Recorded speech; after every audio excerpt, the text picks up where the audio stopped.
Hi, I'm Regina Spain, Executive Director at Enter Stage Right. I'm here at the door of our beautiful theater, the Citadel Stage, to welcome you to our production of Shakespeare's The Tragedy of King Lear. Of course, in February, this is not how we pictured you seeing this production. We pictured welcoming you at this door exactly and into our beautiful black box. And the rain, we're going to make it rain on stage and all sorts of cool things. Of course, 2020 has other ideas for us, and we adapt. So, for a play that was written during a plague that shut down the theaters, now we're going to produce that same script while our theaters are all shut down. It went through many different versions of what we were going to do. In the beginning, we thought that we would still be here to open it for you, and it has gone through everything from are we going to Zoom this production to are we going to do it outside, and finally it rested in film to do it justice for you. So hopefully it does that. A note about theaters being shut down. 2020 has taken lives and livelihoods, and we just refuse here at ESR to let it take each other. So what we wanted to do is just get this out there and have something for our artists to do, and hopefully something for our audiences to enjoy. Now, when this is all done and these doors reopen, we hope to still be here for you to come and enjoy us here. If you hopefully get the opportunity at the end of this, there's a whole list of phenomenal grantors that have made it possible for us to still have our house here to this point. So please pay attention to those at the end of this. We have generous donors that you guys continue to give. If you are in the position to be able to donate anything to this production, to our house, it will just help ensure that we are here when this is over. If you are not in that position right now, we completely understand, and we hope that you seriously enjoy this show, and we hope everybody, it just takes you away from reality for a couple hours and you're able to have fun. My artists that you'll see in the credits at the end, maybe you'll see some of them on the screen and the rest at the end on credits, have done an amazing job this year with this production, and they are not here to take their bow for you. So let me give you one ESR bow just for all of them. And thank you for coming. Enjoy the show.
Be so kind as to help. I work for Cornwall, not the House of Lear. Well, Cornwall is on his way, so help. Have that bag, sir. Yeah. 100 nights indeed.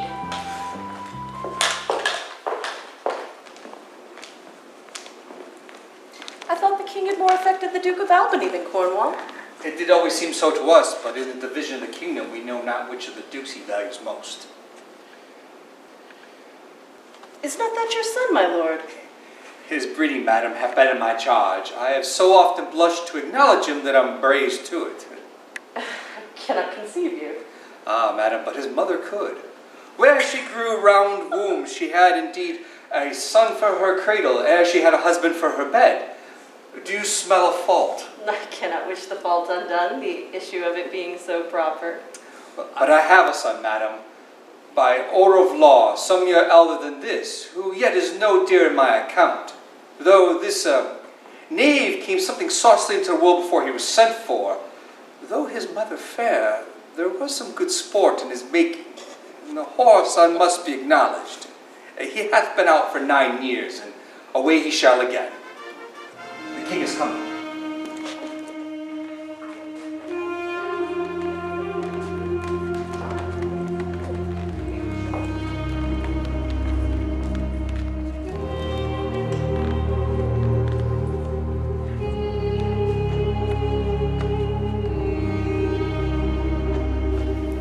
Give me the map there.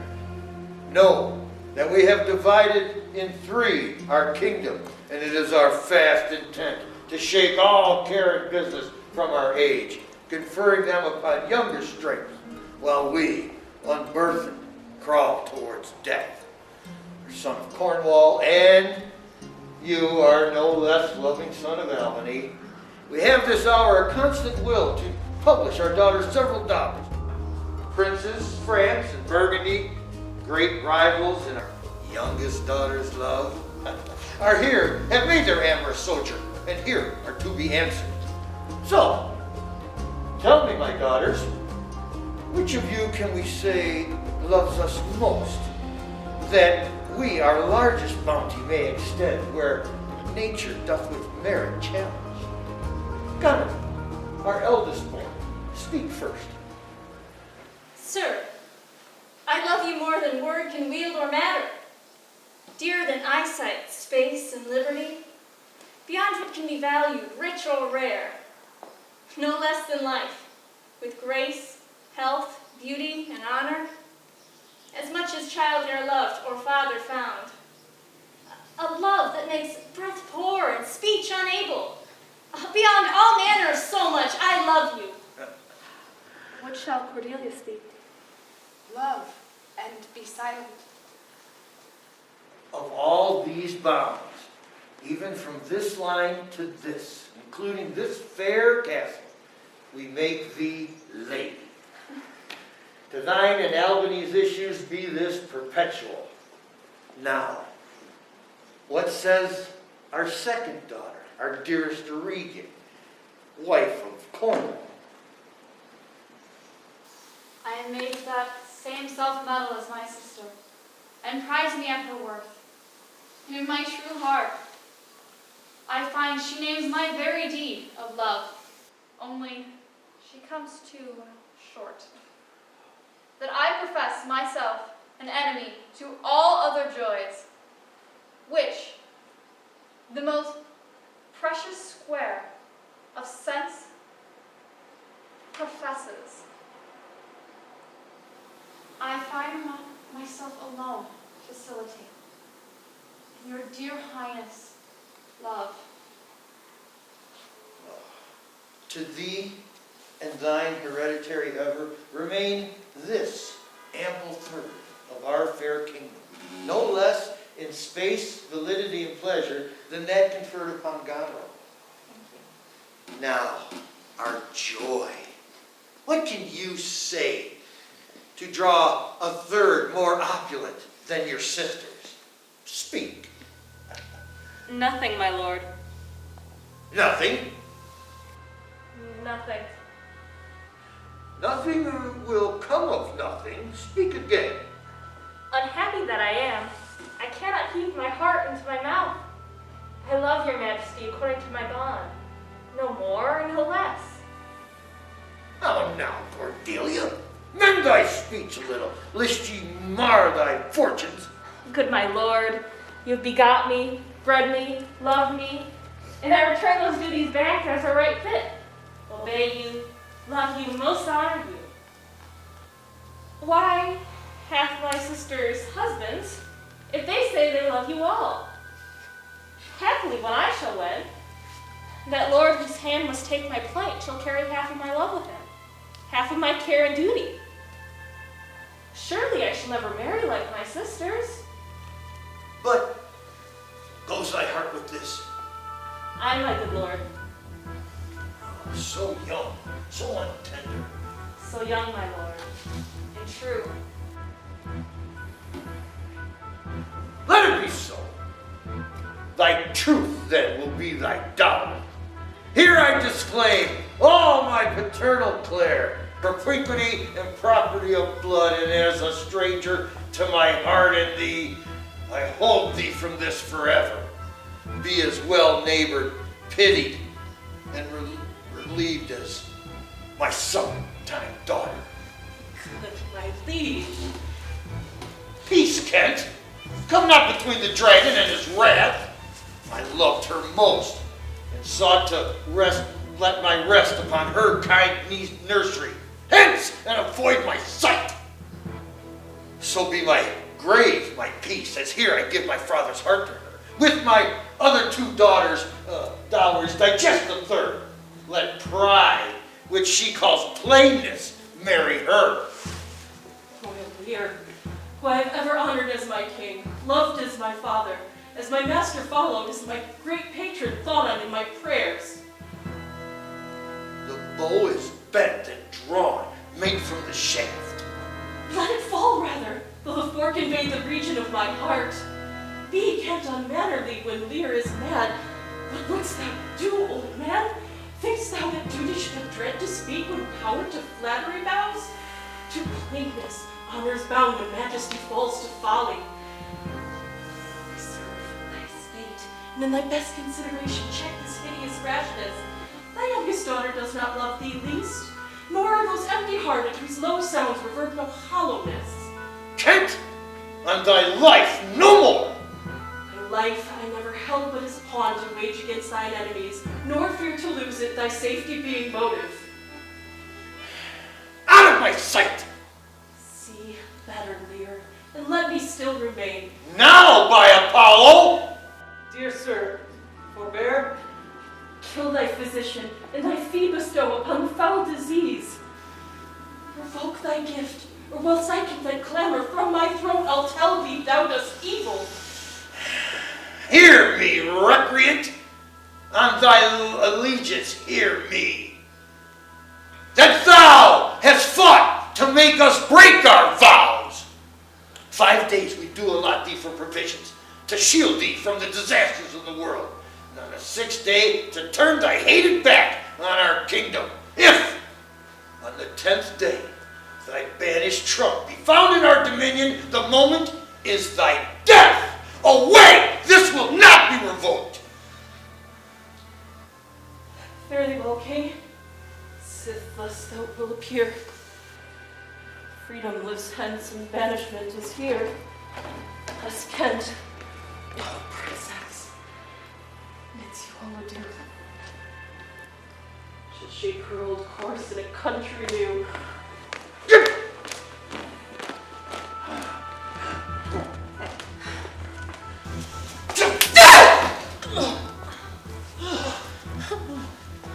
We first address to you, Lord Burgundy, who with this other king hath rivaled for our youngest daughter.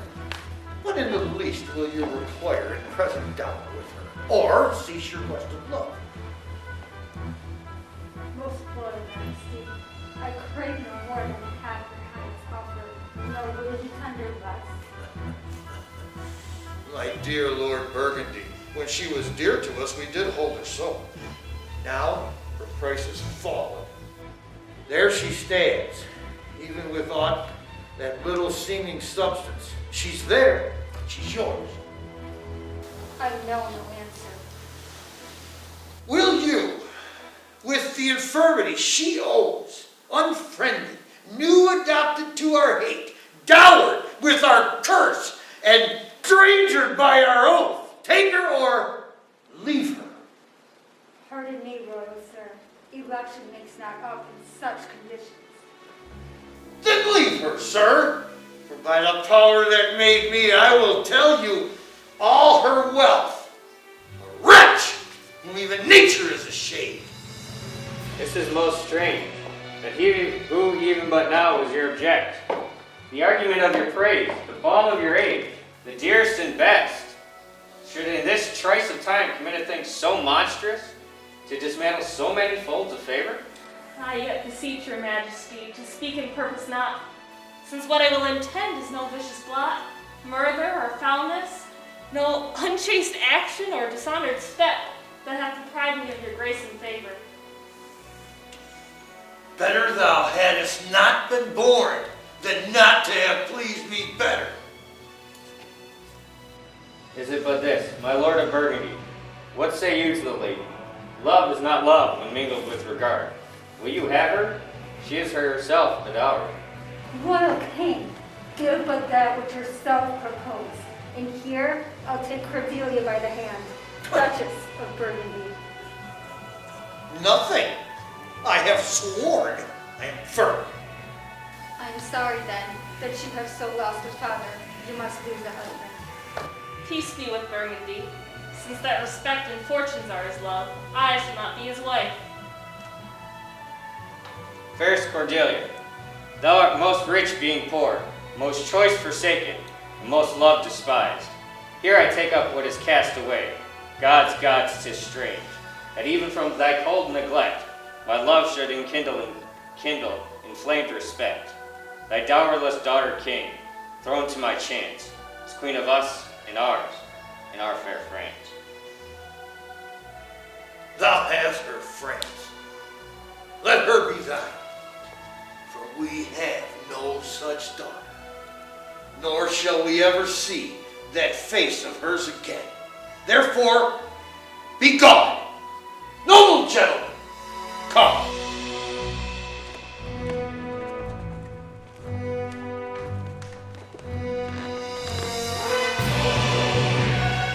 Bid farewell to your sisters. The jewels of our father with watched eyes, Cordelia leaves you. I know what you are, and am sister most loath to call your faults as they are named. Love well our father. To your professed bosoms I commit him. But alas, stood I within his grace, I would prefer him to a better place. So farewell to you both. Prescribe not us our duties. Let your study be to content your lord, who hath received you at fortune's alms. You have obedience scanted, and well are worth the want that you have wanted. Time shall unfold with plighted cunning hides. Who covers faults at last with shame derides. Well may you prosper. Come, my fair Cordelia.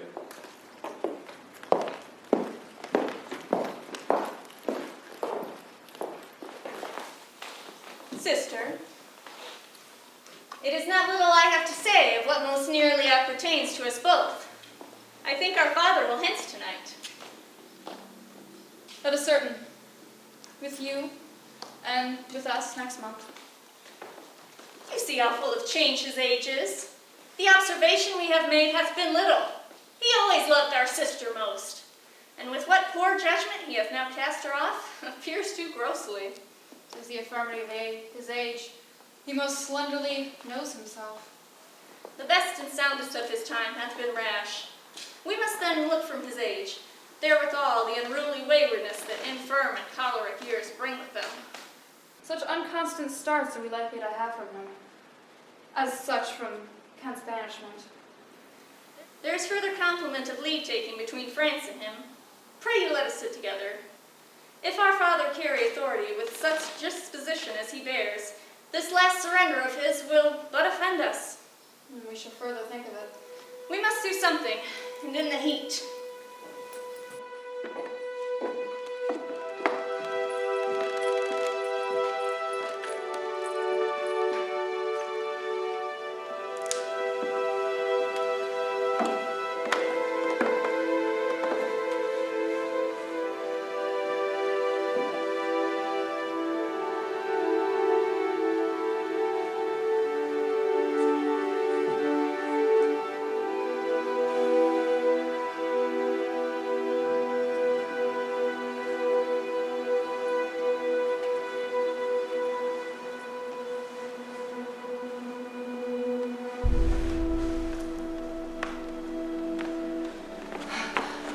Milady! Milady! Edmund. Edmund is at the gate. I took him to your private chamber. He wishes to see you, madam.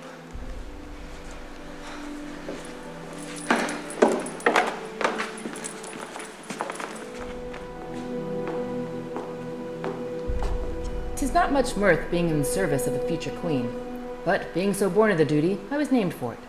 Steward. Alas, we make us the best of it. Between beatings of the carpet and beatings ere the king, we must find amusement. My sister finds amusement in the stables.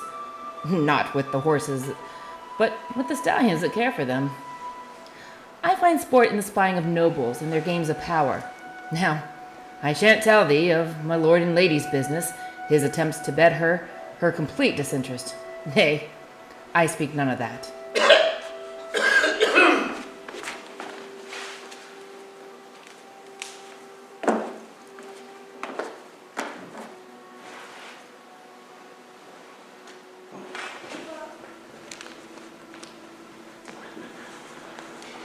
'Tis another intrigues me better, the Gloucester house.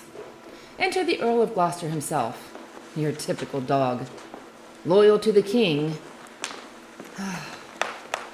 but ne'er to a lady.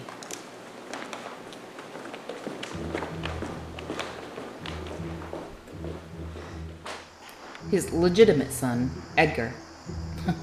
Fine word, legitimate.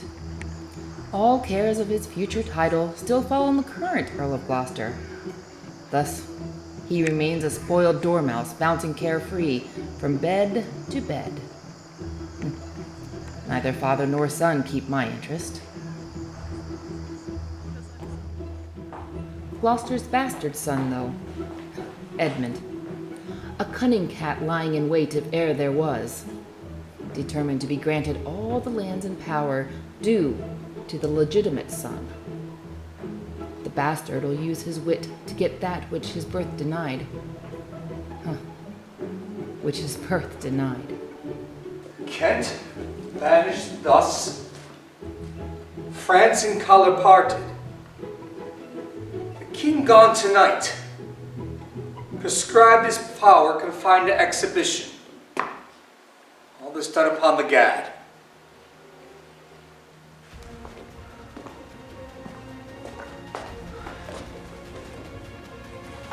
See the treacherous letter his father Gloucester holds. Edmund the bastard penned it and claimed it writ of Edgar's hand. Wide-eyed and innocent, the bastard did hand it thus to enrage his father, and he will be enraged. Keeps our fortunes from us, till our oldest cannot relish them? An idle and fond bondage in the oppression of aged tyranny. But as it was suffered,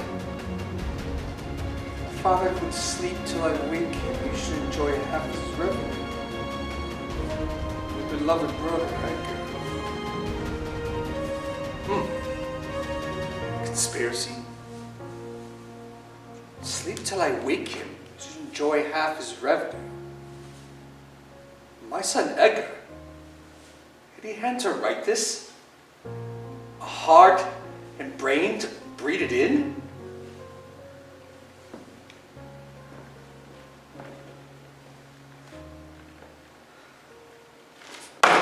Villain! Oh, villain! Very impeding in the letter! A poor villain! Unnatural, detested, brutish villain! Worse than brutish!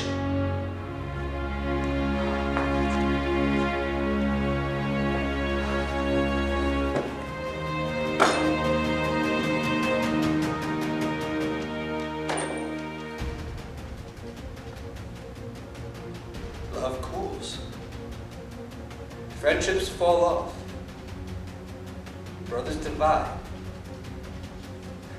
We have seen the best of our time. Machinations, hollowness, treachery, all ruinous disorders follow us disquietly to our graves.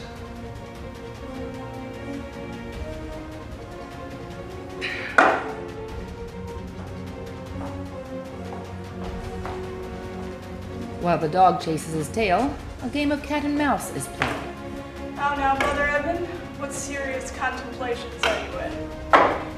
A credulous father and a brother noble, whose nature is so far from doing harms that he suspects none, and on whose foolish honesty Edmund's practices ride easy. Some villain hath done me wrong. Edmund, in cunning deceit, does so convince Edgar of Gloucester's rage that Edgar must retreat from his father's sight. But oh! What's the meaning of this? Oh, my lord! You shouldn't be lying down. My lord! The queen, she lost me 1 hour for rest. The queen doth no such thing. My lord, she does! Well, spend that time somewhere else. My lord! What are you still doing here? I said to go.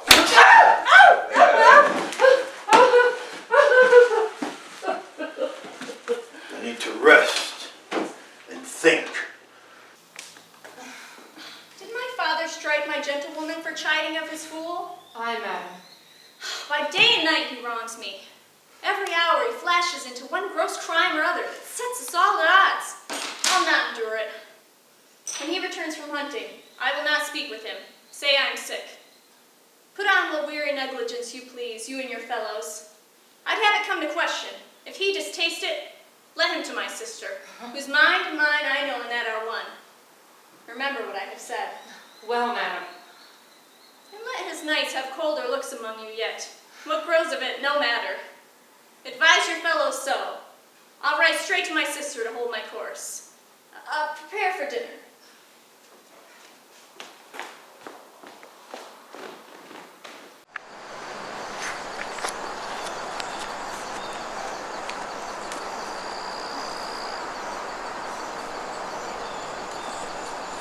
What ho! My lord! My lord! What means this of you? Collecting apples, my lord. Collecting apples for who? For the queen, my lord. The queen? For dinner, my lord. Mind your tongue, you! Mind your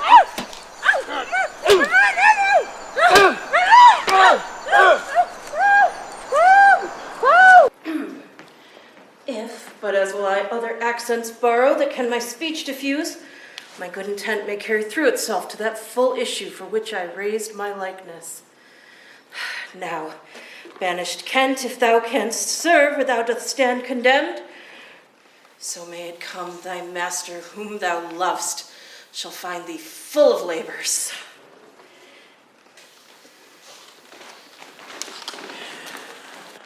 Let me not stay a jot for dinner.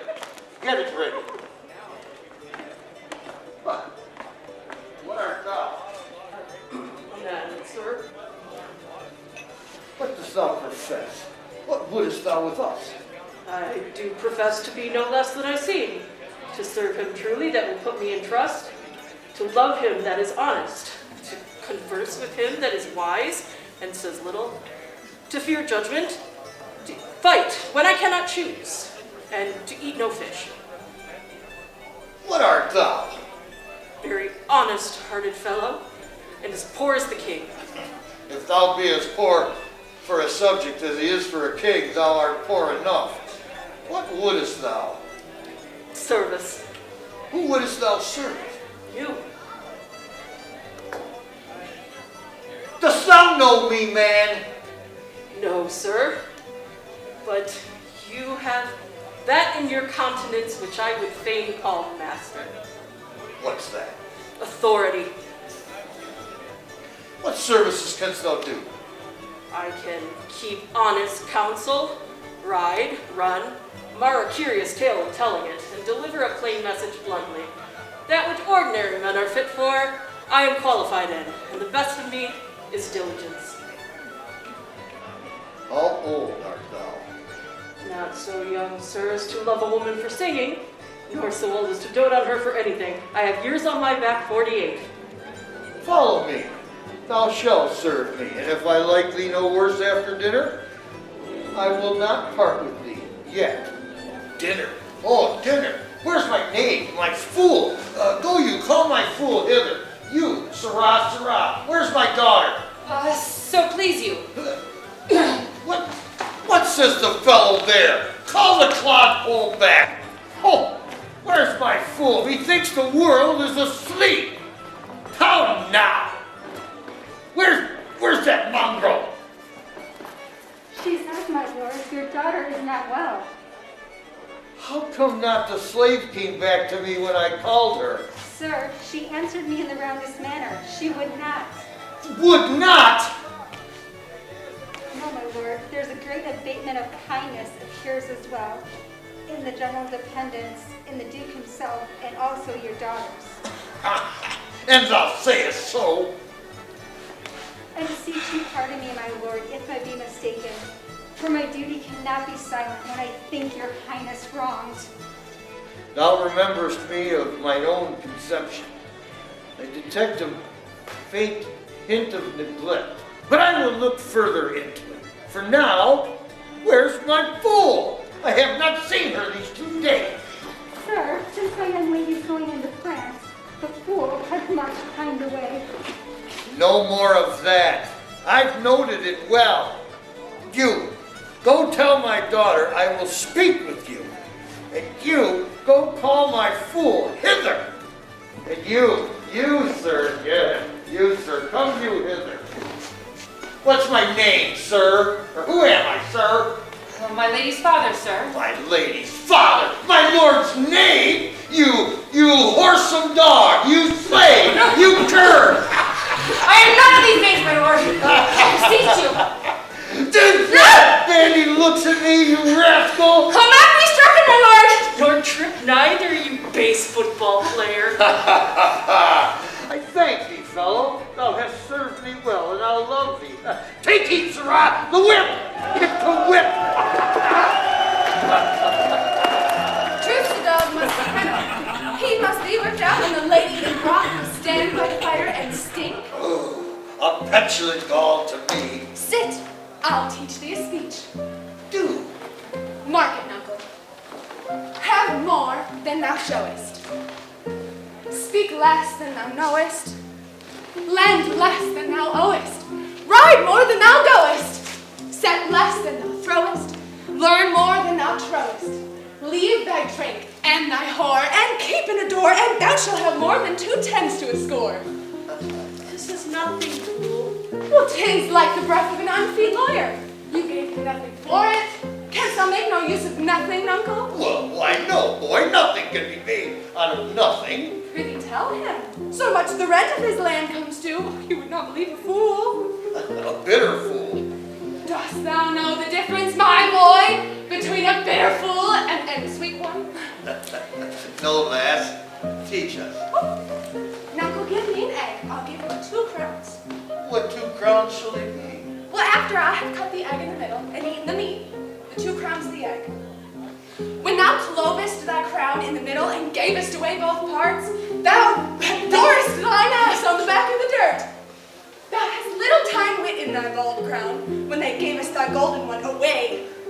If I speak like myself in this, let him be whipped that first finds it so. Fools had ne'er less grace in a year when wise men grown so foppish. We know not how our wits to wear, our wise men grown so apish. When were you so wont to be full of song, sirrah? I have used it, Nuncle, ere since thou madest thy daughters thy mothers. When thou gavest them the rod and priced down thine own riches, they for sudden joy did weep, and I for sorrow sung. Prithee, Nuncle, keep a schoolmaster that can teach a fool to lie. I'm fain learn to lie. And you lie, sirrah, and we'll have you whipped. I marvel at what kin thou and thy daughters are. They have me whipped for speaking true, they have me whipped for lying, and sometimes I'm whipped for holding my peace. I would rather be any kind of thing than a fool. And yet I would not be thee, Nuncle. Thou hast pared away thy wit at both sides and left nothing in the middle. Oh, here comes one of the pairings. Oh, now, daughter, what makes with the frown on? Thou art too much of late in the frown. I am better than thou art now. I am a fool. Thou art nothing. Yes, forsooth, I will hold my tongue as your face bids me, though you say nothing. Mum, he that keeps nor crust nor crumb, weary of all that shall want some. back in his shelved his car. Not only this, sir, you're all a licensed fool, but other of your insolent retinue do hourly carp and quarrel in breaking forth in not to be endured riots, sir. I had thought by making this well known unto you to have found a safe redress, but now grow fearful by what you yourself too late have spoken done. If you protect this course and put it on by your allowance, which if you should, the fault would not escape censure, nor the redresses sleep. For you know, Nuncle, the hedge sparrow fed the cuckoo for so long that the cuckoo bit off its own head. So out went the candle, and we were left dark.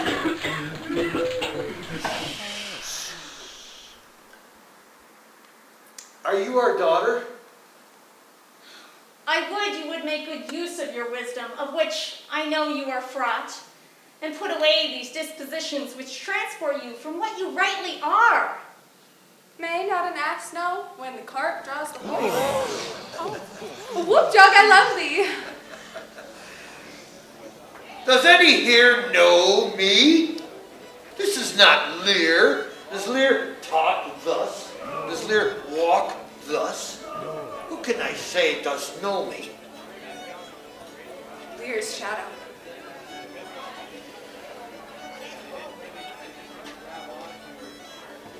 What is thy name, fair gentlewoman? This admiration, sir, is much of the savor of your new pranks. I do beseech you to understand me aright. As you are old and reverend, should be wise. Here do you keep 100 knights and squires, men so disordered, so debauched and bold, that this court, infected with their manners, shows like a riotous inn. The shame itself doth speak for instant remedy. Be then desired. Darkness and devils. Saddle my horses. Call my train together, degenerate bastard. I'll not trouble thee, yet have I left a daughter.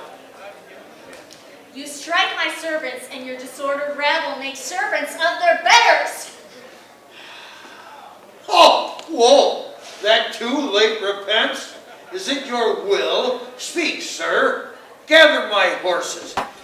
Ingratitude, thou marble-headed thief. More hideous when thou showest thee in a child than the sea monster.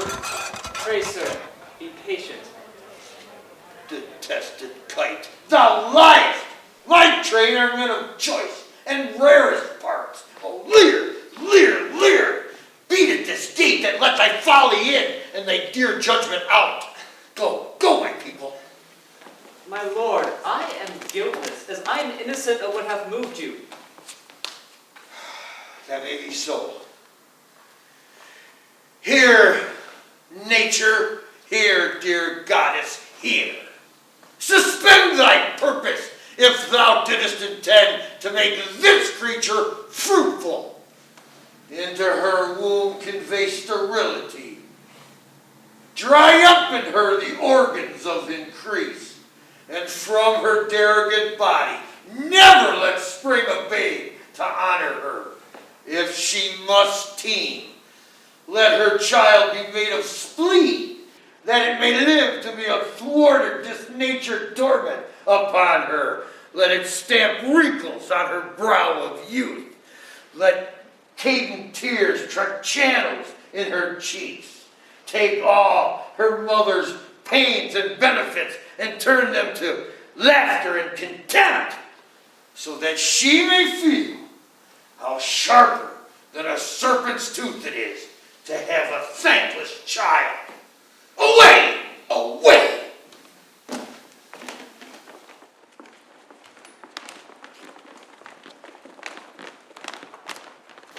Now, gods that we adore, whereof comes this?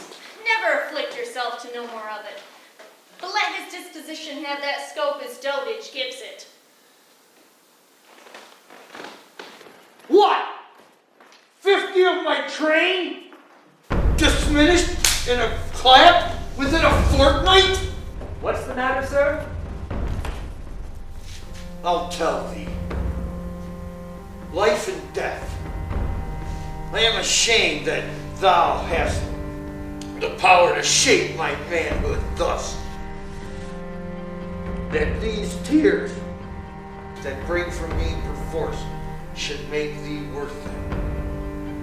Oh, fond eyes, beweep this cause again, and I'll pluck thee out and cast thee to the waters they loose to temper clay. Let it be so. Yet have I left a daughter, who I am sure is kind and comfortable. When she hears this of thee, with her nails, she'll flee thy wolfish visage. Thou shalt find that I will resume the shape thou thought I have cast off forever. Do you mark that? I cannot be so partial to the great love I bear thee. Pray you content. What Oswald ho! You, more knave than fool, after your master. Oh, Nuncle Lear, Nuncle Lear! Dare to take the fool with me. A fox when one has caught her. And such a daughter should sure to the slaughter, if my cap should buy a halter, so the fool follows after. This one hath good counsel. 100 knights, 'tis politic. Oswald, I say! Well, you may fear too far. Safer than trust too far. Let me still take away the harms I fear. Now fear still to be taken. I know his heart. What he hath uttered, I hath writ my sister. If she sustain him and his 100 knights when I have showed the unfitness. How now? Where's Oswald? In the stables, my lady. What have you writ that letter to my sister? I know. And take you some company, and away to horse. Inform her full of my particular fear, and thereto add reasons such as your own as to compact it more. Get you gone, and hasten your return. No, my lord. You're much more tasked for want of wisdom than praised for harmful mildness. How far your eyes may pierce, I cannot tell. But striving to better, off we marwits well. Oh, nay then! Well, the event. Go you before to Gloucester with these letters. Acquaint my daughter no further with anything you know. Then her demands out of the letter. If your diligence is not speedy, I will be there afore you.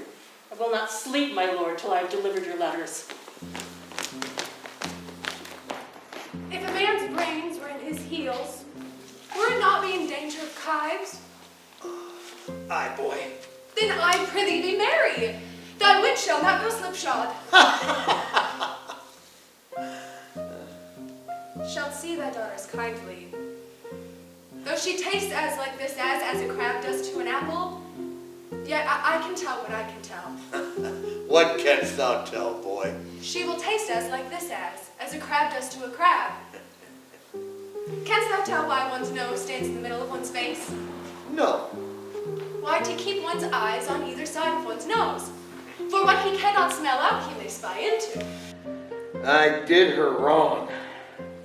Canst thou tell why an oyster makes its shell? No. Nor I neither, but I can tell why a snail has a house. Why? Why, to keep one's head in, not to give it away to one's daughters and leave thy horns without a case. I will forget my nature. So kind of father.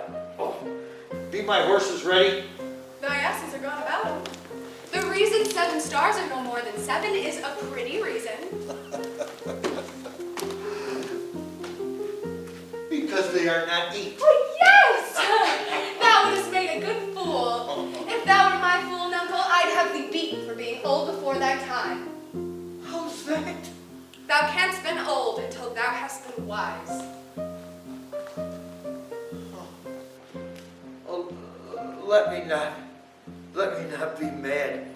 Oh, sweet heaven, not mad.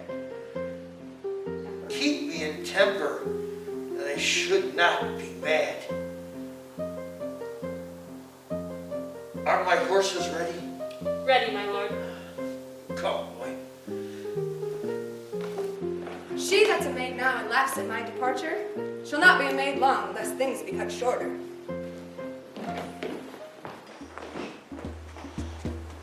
Some fall naively into Edmund's game.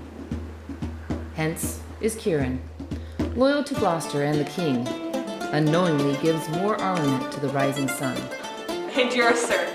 I've been with your father and have given him notice that the Duke of Cornwall and Regan, his duchess, will be here with him this night. You have heard of the news abroad. I mean the whispered ones. They are yet but ear-kissing arguments. Have you heard of no likely wars twixt the Dukes of Cornwall and Albany? You may do so then in time. Fare you well, sir. With these new arms, Edmund does frighten Edgar to run from the castle. As Edgar flees, Edmund does gash his own arm, and again claims it done by Edgar's hand. Where's the villain? Pursue him! Go after! Let him fly far. Not in this land shall he remain uncaught. And found, dispatched to noble Duke my master. By his authority I will proclaim it, that he that finds him deserves our thanks, bringing the murderous coward to the stake. He that conceals him, death. Now, my noble friend, I have heard strangeness. If it be true, all vengeance comes too short. Which does pursue the offender? How dost, my lord? Oh, madam, my old heart is cracked. It's cracked. What? Does my father's godson seek your life? He whom he named your Edgar? Lady Shame would have it hid. Was he not companion with righteous knights that tended upon my father? No, not madam. 'Tis too bad. Too bad. If they come to sojourn at my house, I'll not be there. Nor I, assure thee, Regan.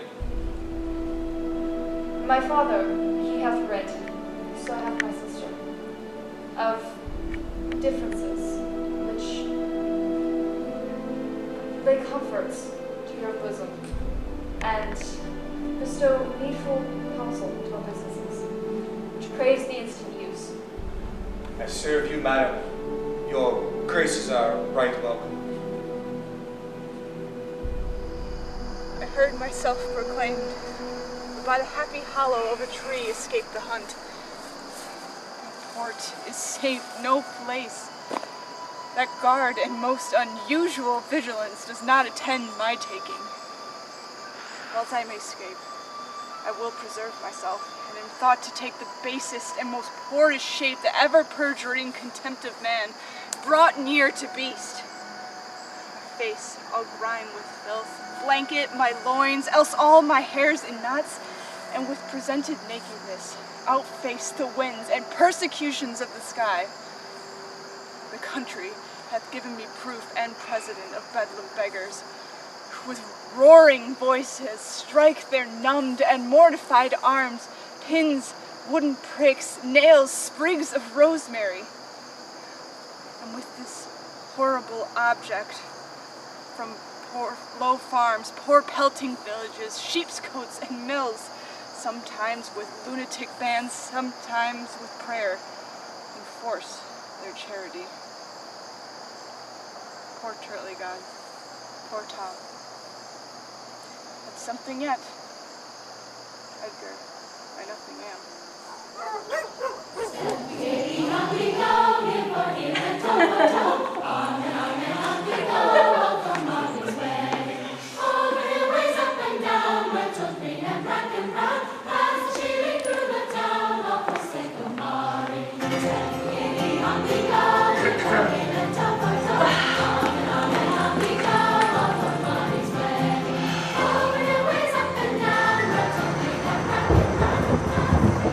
Good dawning to thee, friend.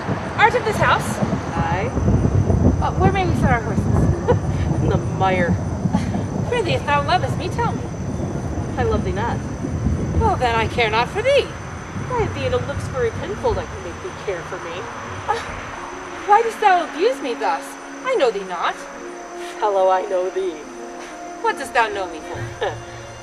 A knave, a rascal, an eater of broken meats, a base, proud, shallow, beggarly, three-suited, 100-pound, filthy, worsted-stocking knave, a lily-livered, action-taking horseman, a glass-gazing, super-serviceable, finical rogue, one trunk-inheriting slave, one that would be a bawd in way of good service, and are nothing but the composition of a knave, coward, beggar, pander, and the heir of a mongrel bitch. One whom I will beat into clamorous whining, thou deniest the least syllable of thy addition. What a monstrous fellow art thou! Thus to rail on one that is neither known of thee nor knows thee. What a brazen-faced varlet art thou to deny thou knowest me? Is it 2 days since I tripped up thy heels and beat thee before the king? You rogue! For though it be night, yet the moon shines. I'll make a sop of the moonshine of you. Draw, you horse and cullionly barbermonger! Draw! Away with you! I'll have nothing to do with thee! Draw, you rascal! You bring letters against the king and take Vanity the puppet's part against the royalty of her father. Draw, or I'll so curve it out of your shanks. Draw, you rogue! Come your ways!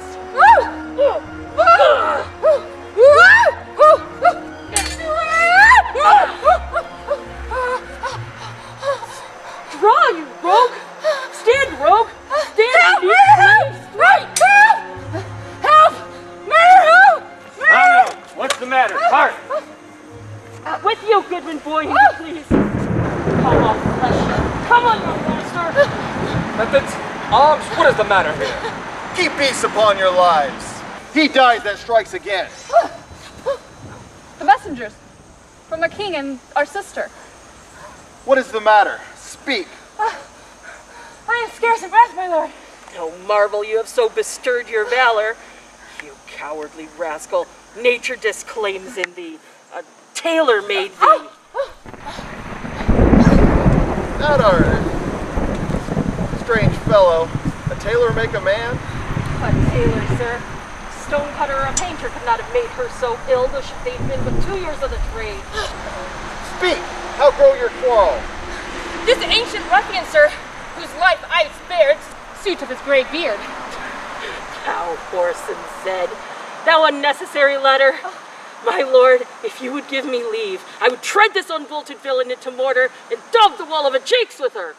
Spare my grey beard, you wagtail. Hey, why art thou angry? That such a slave as this should wear a sword that wears no honesty. Such smiling rogues as these, like rats, oft bite the holy cords atwain.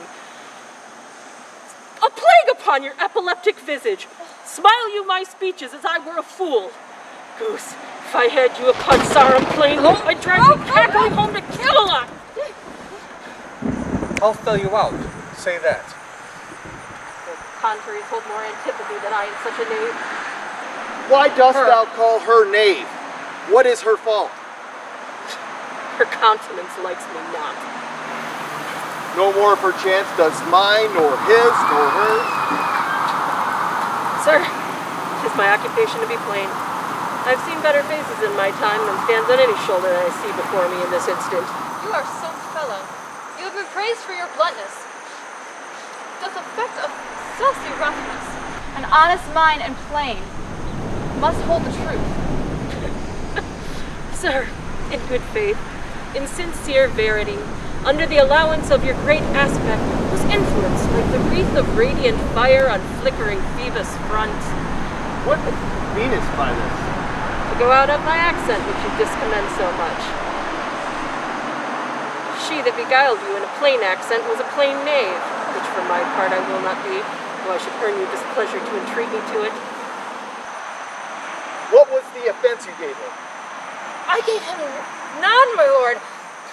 It pleased the king, his master, very late, to strike at me upon his misconstruction, trip me from behind, being down, insulted, railed, and then got praises from the king and drew on me here again. None of these rogues and cowards, but Ajax is the fool. Fetch forth the stocks. You reverend braggart, you ancient knave, we'll teach you. Sir, I am too old to learn. Call not your stocks for me. I serve the king, on whose employment I was sent here. You shall show small regard, show too bold malice against the grace and person of your own master, stalking his messenger. Fetch forth the stock. As I have life and honor, there you shall sit till noon. Till noon? Till night, my lord, and all night too.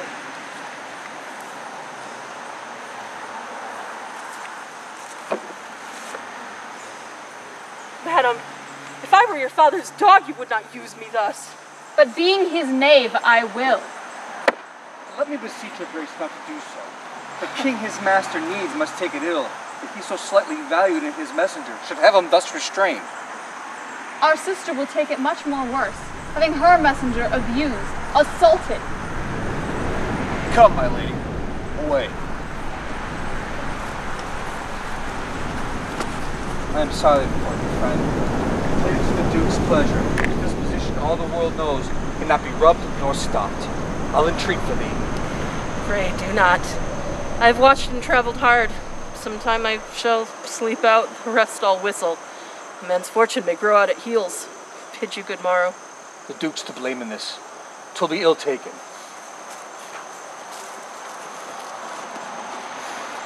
Good king, that must approve the common saw, thou out of heaven's benediction comest to the warm sun.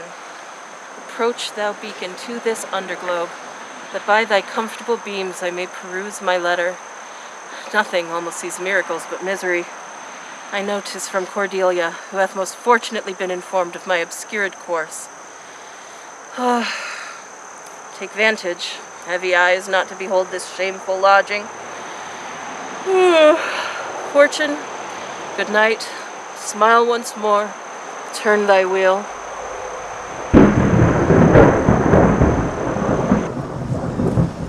'Tis strange that they should so depart from home, and not send back my messengers. As I learned the night before, there is no purpose in them of this remove. Hail to thee, noble master. Ha! And dost thou make this shame thy pastime? No, my lord. He wears cruel garters. What's he that such thy place mistook to set thee here? It is both he and she, thy son and daughter. No. Yes. No, I say. I say yea. By Jupiter, I swear no. By Juno, I swear I. They durst not do it. Could not. Would not do it. 'Tis worse than murder to do upon such respect such violent outrage. Resolve me with all modest haste which way they mightest deserve, or they impose thy usage. My lord, when at their home I did commend your highness' letters to them. Ere I was risen from the place that showed my duty kneeling, there came a reeking post, stewed in her haste, half breathless, panting forth from Goneril, her mistress, salutations. Meeting here the other messenger, whose welcome I perceived had poisoned mine, having more man than wit about me, drew. She raised the house with loud and coward cries. Your son and daughter found this trespass worth the shame which here it suffers. Winter's gone not yet if the wild geese fly that way. Fathers that wear rags do see their children blind, but fathers that bear bags do see their children kind. Oh, how this mother swells up in my heart. Thy elements below, where is this daughter? With the earl, sir, here within. Follow me not. Stay here. Made you no more offense but what you speak of? None. How came chance the king came with so small a number? If thou hast been in the stocks for that question, thou hast well deserved it. Why, fool? All that follow their noses are led by their eyes. But blind men can smell him that's stinking. When a wise man gives thee better counsel, give me mine again. I would have none but knaves follow it, since a fool gives it.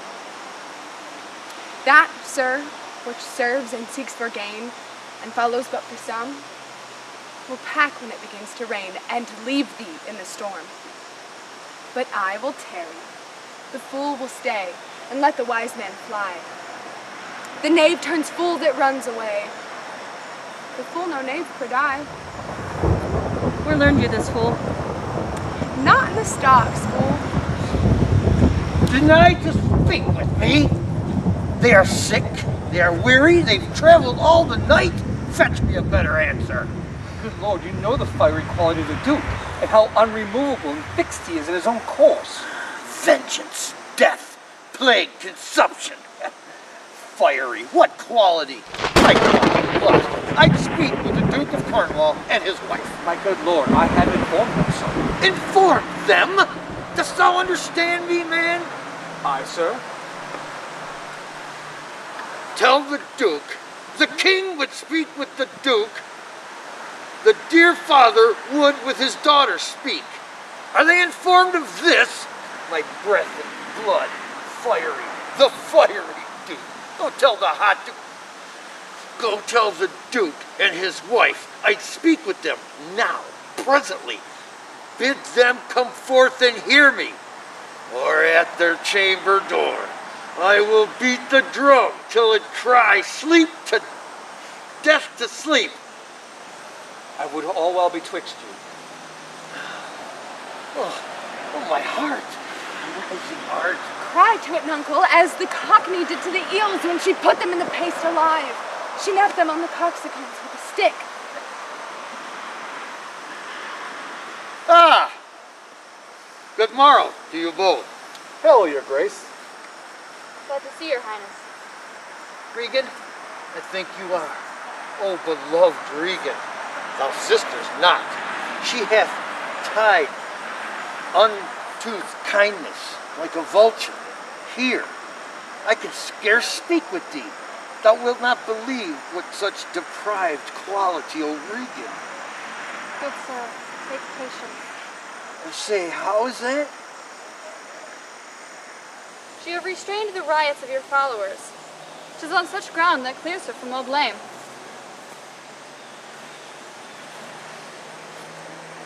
My curse on her! Oh, sir, you are old. You should be ruled and led by some desertion that decides your fate. So please, return you to my sister. For you have wronged her. Ask her forgiveness? Do you but mark how this makes the house? Dear daughter, I confess I am old. Age is unnecessary. On my knees, I beg you, vouchsafe me raiment, bed, and food. Good sir, these are unsightly tricks. I pray you, return to our sister. Never, Regan. She hath abated me half my train, looked black upon me, stroked me with her tongue, most serpent-like in the very heart. May all the plagues in heaven fall upon her ingrateful top. Strike her bones with lameness. Fie, sir, fie. You nimble lightnings, dart your blinding flame into her scornful eyes. Infect her beauty, you fen-sucked fogs, drawn by the powerful sun to fall and blister. And tell the blessed gods, and you'll wish the same on me when the rash mode is on. Oh, Regan, thou shalt never have my curse. Her eyes are fierce, the kind to comfort and not burn. 'Tis not in thee. Thy half of the kingdom, dost thou not forget wherein I thee endowed?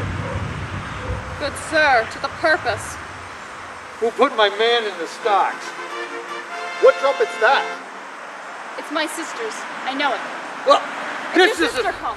This is a slave whose easy borrowed pride dwells on the sickly grace of he who followed. Out, Varlick! Out, Varlick! What means, Your Grace? Who stocked my servant? Oh, Regan, I have good hope thou did not know on it. Oh, heavens. Oh, Regan, will you take her by the hand? Why not by the hand, sir? How have I offended? All's not offense to indiscretion fines and dotage terms so. Oh, sight you are too dumb. Will you yet yield? Who stocked my servant? I set him there, sir. You, did you? but by his own disorders deserved much less advancement. If to the expiration of your month you will return to our sister, dismissing half your train, return then to me. Return with her and 50 men dismissed? Rather I abjure all roofs and choose to wage against the enmity of there. Return with her. Why, the hot-blooded France, that dowerless, took our youngest born. I could be brought to knee his throne. Return with her. Rather persuade me to be slave and sumpter to this detested groom. At your choice, sir. Prithee thee, daughter, do not make me mad. No longer will I trouble thee. My child, farewell. No more shall we meet, nor see one another. Yet thou art my flesh, my blood, my daughter, or rather a disease that's in my flesh that I needs call mine. Thou art a bile in my corrupted blood, but I'll not chide thee. I'll let shame come when it may. I will not call it. I can be patient. I can stay with Regan and my 50 men. Not altogether so. Is this well spoken? I vouch it, sir. Why might not you, my lord, receive attendance from those that she calls servants, or from mine? Yea, is it not well? Why need so many? I gave you all. And in good time you gave it. Made you guardians. My guardians and my depositors. But kept a reservation to be followed with such a number. Why must I come to you with 5 and 20? Regan, say you so? Say it again, my lord. No more, me. Who? Those wicked creatures who doesn't look less wicked when others are more wicked. Not being the worst in some form of praise. I'll stay with thee in their 50. It double thy 5 and 20, and ours are twice thy love. Hear me, my lord. What need you 5 and 20? 10 or 5? To follow in a house where twice so many have a command to tend you. What need one? Oh, well, reason not the need. Oh, heavens, give me patience, and patience I need. Let not women's weapons, water drops, stain my man's cheeks. No! You unnatural hag. I will have such revenge on you both. I will do such things the whole world will. Oh, I will do. I know not yet, but they will be the terrors of the earth. You think I'll weep? I'll not weep, yet I have full cause of weeping. My heart shall break into 100,000 flaws ere I'll weep.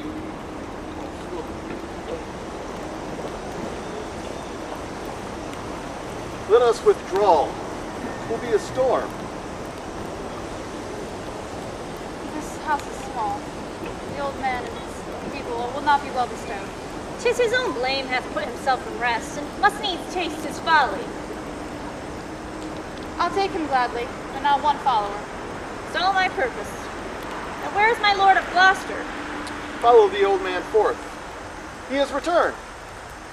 The king is in high rage. Whither is he going? He calls the horse, but will I know not whether. Well, 'tis best to give him way. He leads himself. My lord, by no means entreat him to stay. Alack, the night comes on, and the high winds do sorely ruffle. For many miles about there's scarce a bush. Better shut up the doors. Shut up your doors. 'Tis a wild night. My Regan counsels well. Come out of the storm.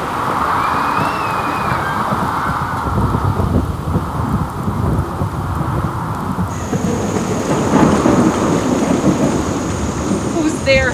besides foul weather. One-minded like the weather, most fun quietly. I know you. Where is the king? Contending with the fretful elements that things might change or cease. But who is with him? None but the fool who labors to outjest her heart-struck injuries. Then I do know you. You dare upon the warrant of my note commend a dear thing to you. There is division in Albany and Cornwall against the old kind king. I will talk further with you. No, do not. For confirmation that I am much more than is my outlaw, open this purse and take what it contains. If you shall see Cordelia, fear not what you shall. Show her this ring, and she will tell you who that fellow is that yet you do not know. This incoming storm. I will go seek the king.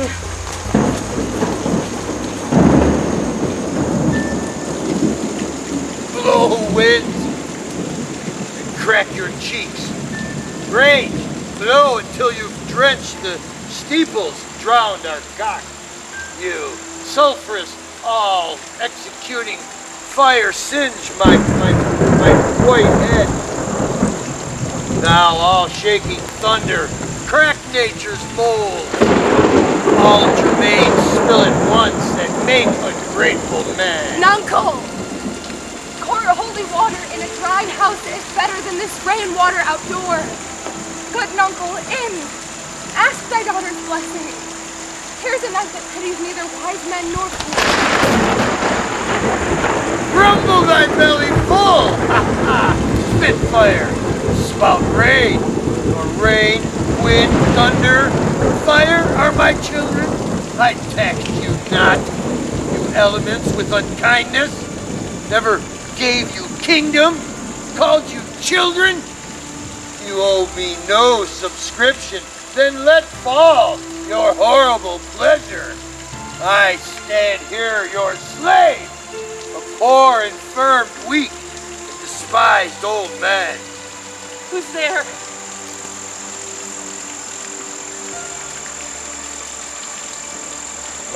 Grace and a conscience. There's a wise man and a fool. My lord, are you here?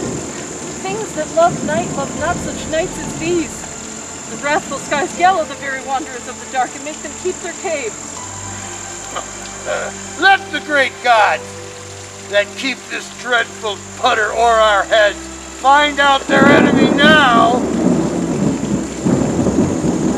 Bareheaded. Gracious my lord, hard by here is some cover. Some friendship will it lend you against the tempest. Repose you there. My wits begin to turn. How doth my boy? Come on, boy, how art thou? I am cold. Art cold? I am cold myself. He that has a little time wit with hi-ho, the wind and the rain, must make content of his fortune's fit. For the rain, it raineth every day. True, boy. Come, to discovery.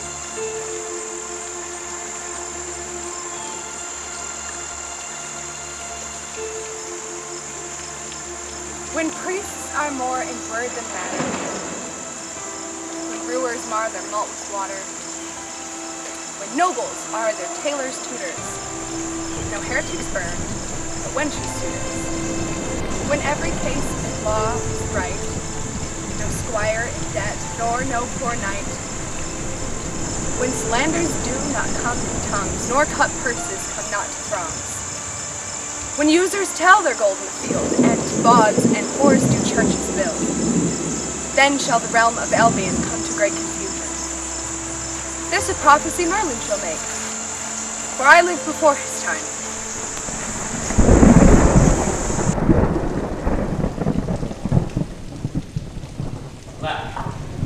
Alack, I like not this unnatural dealing. When I desired to leave that I might pity him, he took from me the use of my own house, charged me on pain of perpetual displeasure, neither to speak of him, entreat for him, or any way sustain him. Most savage and unnatural. Say you nothing. There is division between the dukes, and worse matter than that. I received a letter this night. 'Tis dangerous to be spoken. I have locked the letter in my closet. These injuries the king bears will be revenged home. There's part of the power already footed. We must incline to the king. I will look him and privily relieve him. Go you and maintain talk with the Duke, that my charity be of him not perceived. He asked for me, I'm ill and gone to bed. I died for it. The king, my old master, must be relieved. 'Tis strange things told.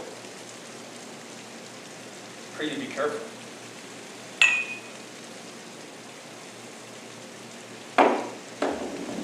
Here is the place, my lord. Good my lord, enter. The tyranny of the open night's too rough for nature to endure. Let me alone. Good my lord, enter here. Wilt break my heart? I would rather break mine own. Good my lord, enter. Thou thinkest much that this contentious storm that invades us to the skin, so 'tis to thee. Where the greater malady is fixed, the lesser is scarce felt. The body's delicate, the tempest in my mind. Oh, pour on! I will endure a night as this. Oh, Goneril, oh, Regan, thou old kind father, whose thanks heart gave you all. Oh, no, that way madness lies. No more of that. I will shun that. Oh. Good my lord, enter here. Prithee thee, go in thyself. Find thine own ease. Poor naked wretches, wherefore art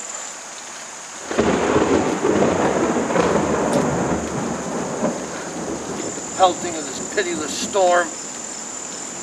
How does your houseless heads defend against seasons such as this? Expose thyself to feel what wretches feel. Fathom and half, fathom and half. Poor Tom. Ah! Oh, come not in here! No, come not in here! There's a spirit! A spirit, help me! Help me! Who's there? It's a spirit! He says his name's Poor Tom! What art thou that dost tremble there in the leaves? Come forth. Away! The foul fiend doth follow me through the sharp hawthorn blows of wind. Ha! Go to thy bed and warn thee. Hast thou give all to thy daughters, and art thou come to this? Who can send it then to poor Tom, who the foul fiend hath led through fire and through flame, through sword and whirlpool, o bog and quagmire, who hath laid knives under his pillow to course his own shadow for a treasure. Bless thy 5 wits. Tom's a cold. Oh, dee-do, poor Tom, some charity, whom the foul fiend vexes. There could I have him there, and there, and there, and there again. Has his daughters brought him to this pass? Couldst thou save anything? Didst thou give him all? Nay, he reserved a blanket, else we all have been shamed. Now, all the plagues that in the pendulous air hang, faded o'er men's faults, light on thy daughters. He hath no daughters, sir. Is it the fashion that discarded fathers should have such little mercy on their flesh? Pillycock sat Tom, pillycock you. Hello! Hello, Lulu! This cold night will turn us all into fools and madmen. Take heed, O the foul fiend. Obey thy parents. Swear not, commit not with man's sworn spouse. Set not thy sweetheart on proud array. Tom's the cold. What hast thou been? Serving them? Proud in heart and mind, that curled my hair, wore gloves in my cap, served the lust of my mistress' heart, and did the act of darkness with her. Swore as many oaths as I spake words, and broke them in the sweet face of heaven. One that slept in the contriving of lust, and wakened to do it. Wine loved I dearly, dice dearly, and in woman out paramored the Turk. False of heart, light of ear, bloody of hand. man, no more than this, consider him well. Thou art the very thing itself. Unaccommodated man is no more than a bare, attacked animal such as thou art. Off, lending! Off! Nay, Prithee, Uncle, unbutton here. be contented. 'Tis a naughty night to swim in. Look who comes here.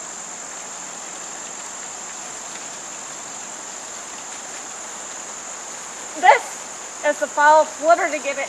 He begins at curfew and walks till first cock. He gives the wag on the pin and makes the hair lip, mildews the white wheat, and harms the poor creatures of the earth. Tongues of fools. Who's there? What is you seek? What are you? Your names? Poor Tom, that eats the swimming frog, who is whipped from tithing to tithing, stuffed, punished, and imprisoned, with 6 suits to his back, 3 shirts to his body, horse to ride, and weapon to wear, but mice and rats and such small deer have been Tom's food for 7 long years. What? Hath your grace no better company? The Prince of Darkness is a gentleman. Our flesh and blood is grown so wild that it doth hate what gets it. Come in with me. My duty cannot suffer to obey in all your daughter's heart commands. Though their injunction be to bar my doors and let this tyrannous night take hold upon you, I have ventured to seek you out and bring you where both fire and food is ready. First, let me have a word with this philosopher. What is the cause of thunder? My lord, take his offer. Go into the house. I will have a word with this famed learned Theban. What is thy study? Kill vermin and prevent the foul. I will have a word in private with this. Importing him once more to go, my lord, his wits begin to unsettle. Hast thou blame him? His daughters seek his death. Good Kent, she said it would be thus. Poor banished woman. Thou sayest the king grows mad. I tell thee, friend, I go mad myself. I had a son, now outlawed from my blood. He sought my life. But lately, very late, I loved him, friend. No father or son dear. True to tell thee, though, the grief has crazed my wits. What a night is this? I do beseech your grace. Cry you mercy, sir. I will keep still with my philosopher. Sir, soothe him. Let him take the fellow. Take him you on. Sirrah, come on, with us. Come, good Athenian. Hush. Hush, no words. Wild Roland to the dark tower came. His words were still, flies full and plumb. I smell the blood of the British. 'Tis better than the open air. Take it thankfully. I'll piece out the comfort with what I can. I won't be long. Olive wits giving way to his impatience. The gods reward your kindness. Pray, innocent, and beware the foul fiend.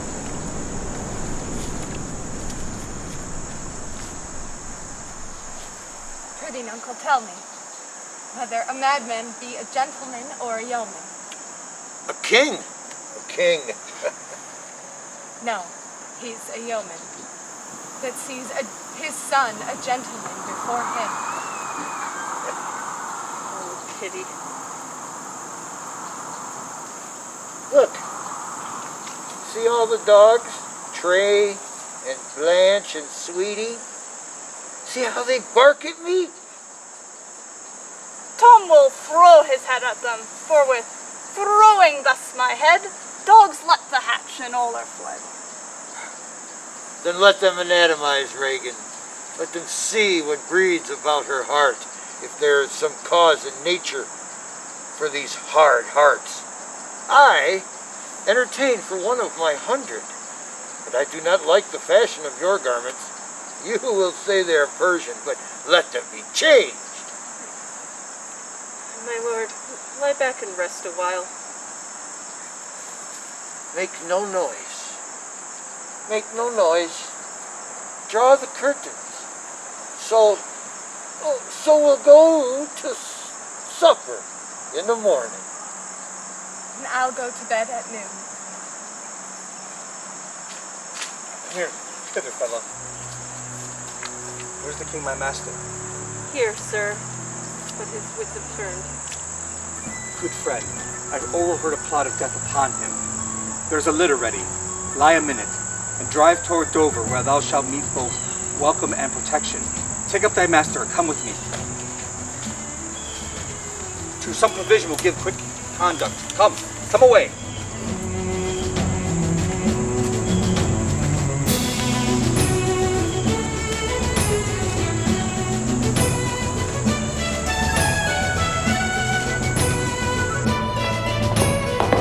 Lord, letter men.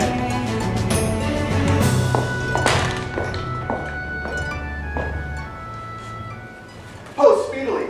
Take this letter to your husband, my lord. Seek out the traitor Gloucester. Hang him instantly. Pluck out his eyes. Lead him to my displeasure. How now? Where is the king? My Lord Gloucester has conveyed him hence. What with some other lords and servants? Towards Dover, where they boast to have well-armed friends. Go, get horses for your mistress. Farewell, sweet lord and sister. Who's there? The traitor? Ingrateful bust is he. Sit him down. What means your graces? A good my friends consider you are my guest. Do me no foul play, friends. Sit him down, I say. Hard, you filthy traitor. Bind him. Villain thou shalt find.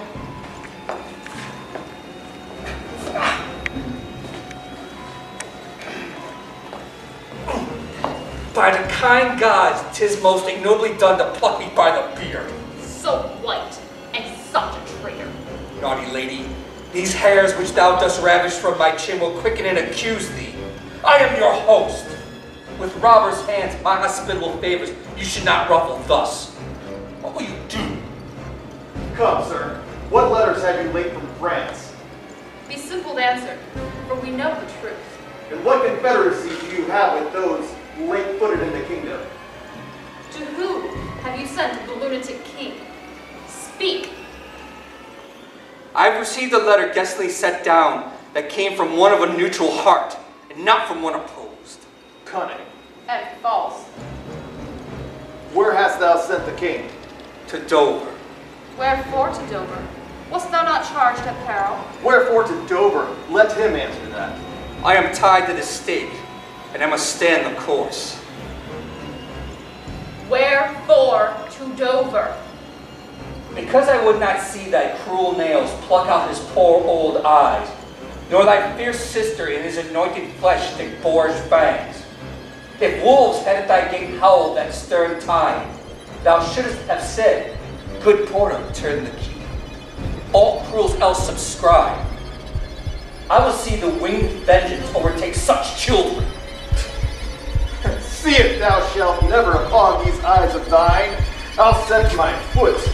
He that thinks to be old, give me some help! Oh!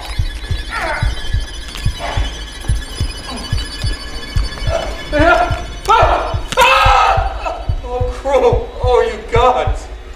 One side will mock another, the other two. If you see vengeance. Hold your hand, my lord. I have served you ever since I was a child. The greater service have I never done you than now bid you hold. How now, you dog? If you had a beard upon your chin, I'd shake it on this quarrel. My villain! Come, it takes a chance of anger.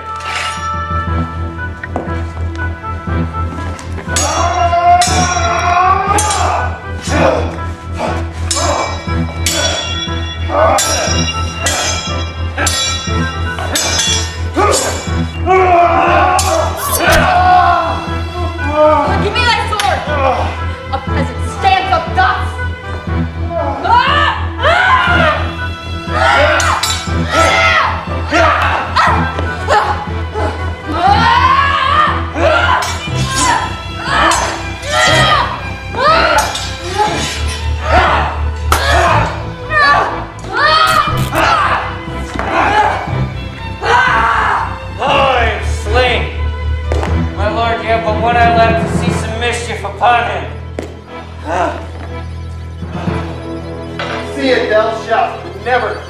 Byzantine.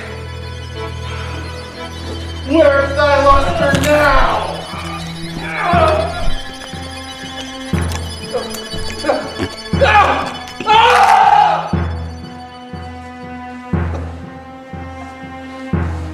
Oh, dark and comfortless. Where's my son Edmund? Edmund, enkindle all the sparks of nature to quit this horrid act. How treacherous villain. You call upon he that hates you? It was him that made the overture of thy treasons to us. Oh, my follies. Then Edgar was abused. Oh, kind gods, forgive me that and prosper him. Go, thrust him out the gates, and let him smell his way to Dover. How thus, my lord? How look you? I have received a hurt. Follow me, lady. Turn out this eyeless villain and throw his slave upon the dunghill. Regan, I bleed apace. Untimely comes this hurt. Give me your arm.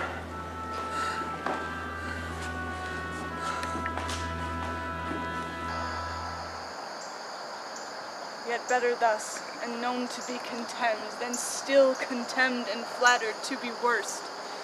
The lowest and most dejected thing of fortune stands still in esperance, lives not in fear.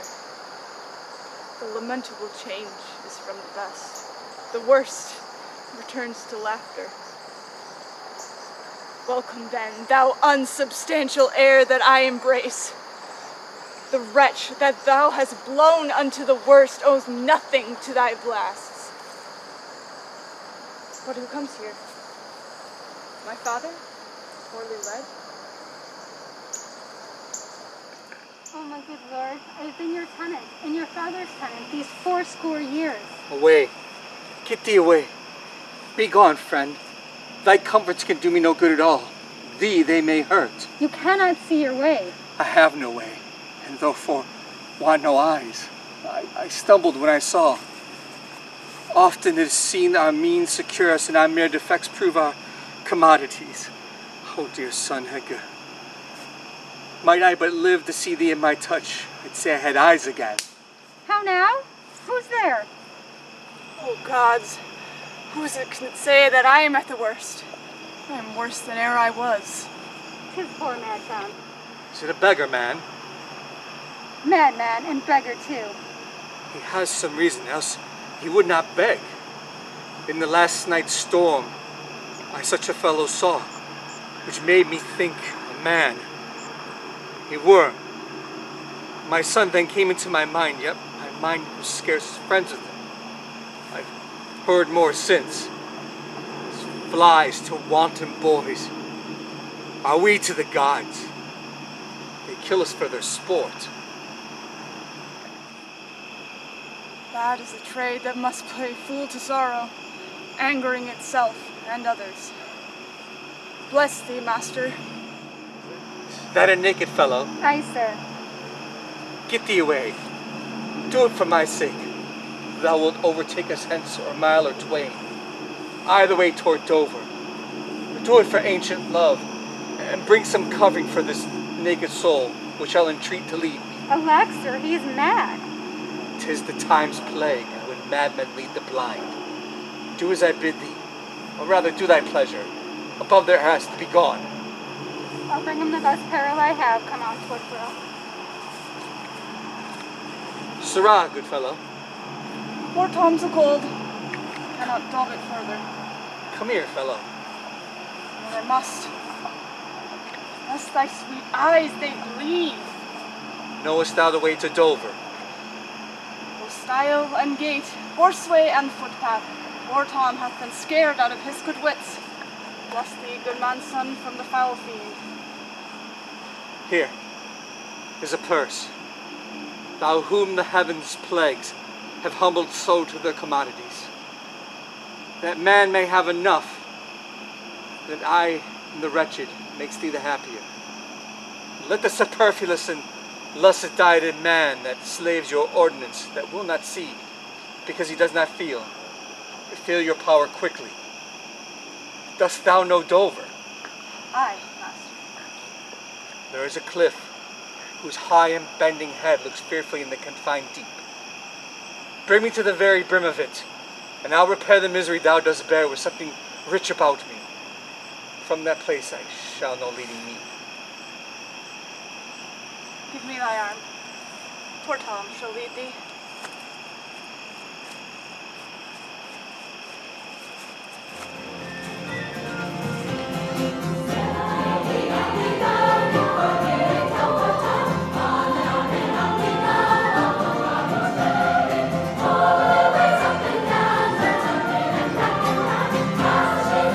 Lady, your lord comes.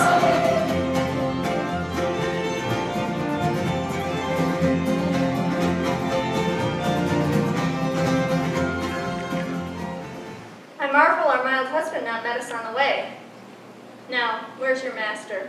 Madam within, but never a man so changed. I told him of the army that was landed. He smiled at it. I told him you had come. His answer was, the worst. What most he should dislike seems pleasant. What like? Offensive. Then shall I go no further? 'Tis the cowish terror of his spirit that dares not undertake. He'll not feel wrongs which tie him to an answer. Back, Edmund must go to my brother. I must change names at home and give the distaste into my husband's hands. You, trusty servant, shall pass between us. My most dear Gloucester, all the difference of man and man. To thee, a woman's services are due. My fool usurps my body. Madam, here comes my lord. I have been worth the whistle. Oh, Goneril, you're not worth the dust that the rude wind blows in your face. Milk-livered man, that bearest a cheek for blows, a head for wrongs, who hath not thy brows and eye discerning thine honor from thy suffering. See thyself, devil. Proper deformity seem not in the fiend, so horrid as in woman. Ah, vain fool! Oh, my good lord, the Duke of Cornwall's dead, slain by his servant, going to put out the other eye of Gloucester. Gloucester's eyes? A servant that he bred, thrilled with remorse, opposed against the act, bending his sword to his great master, who, threat enraged, fell on him, and amongst them fell him dead, but not without that harmful stroke, which since I've plucked him after. This shows you are above you, justices, that these are neither crimes so speedily can avenge. But, oh, poor Gloucester, lost he his other eye. Both, my lord. This letter, madam, craves a speedy answer. It's from your sister. One way I'd like to swell, but being widow and my Gloucester with her, may all the building in my fancy pluck upon my hateful life. Another way the news is not so tart. I'll read and answer. Where was his son when they did take his eyes? Come with my lady hither. He is not here. No, I met him back again. Knows he the wickedness? 'Twas he informed against them, and had quit the house on purpose, that their punishment might have the freer course. Gloucester, I live to thank thee for the love thou showedst the king, and to revenge thine eyes. Come hither, friend. Tell me what more thou knowest. Are my brother's power set forth? Hi, madam. Himself in person there. With much ado, your sister is the better soldier. Lord Edmund spake not with your lord at home? No, madam. What knight import my sister's letter to him? I know not, lady. It was great ignorance, Gloucester's eyes being out, to let him live. I must needs after him, madam, with my letter. The ways are dangerous. Stay with us. I must not, madam. My lady has charged my duty in this business. Why should she write to Edmund? I love thee much. Let me unseal the letter. Madam, I had rather... I know your lady does not love her husband. For this I am certain. I know you are of her bosom. Aye, madam. My lord is dead. Edmund and I have spake, and much more convenient is he for my hand but for your lady's? So fare thee well. If perchance you hear of that blind traitor, preferment falls on him that cuts him off. Would I would meet, madam. I would show a party I do follow. Fare thee well.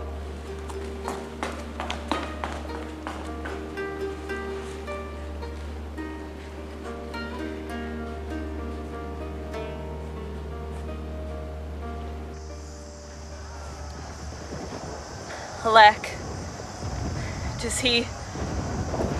Why, he is mad even now as mad as the vexed sea, singing aloud. A sentry! Send forth! Search every acre in the high-grown field and bring him to our eye. He that helps him shall take all my outward worth. All blessed secrets, all you unknown virtues of the earth, spring with my tears. News, madam. The British powers are moving hitherward. 'Tis known before. Our preparation stands in expectation of them. Oh, dear father, it is thy business that I go about. Therefore, great France, my mourning and importune tears hath pitied. 'Tis no blown ambition doth our armies incite, but love, dear love, and our aged father's right. Soon may I hear and see him.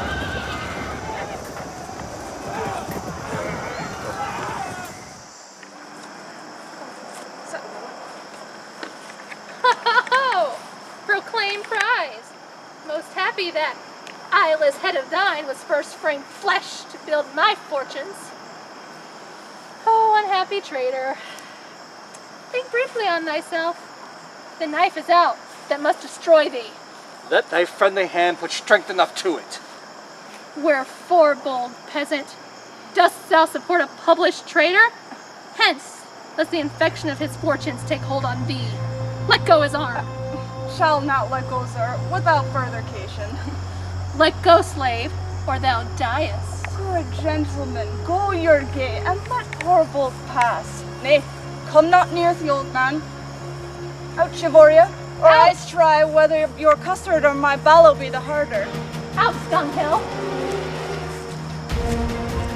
Ah! Ah!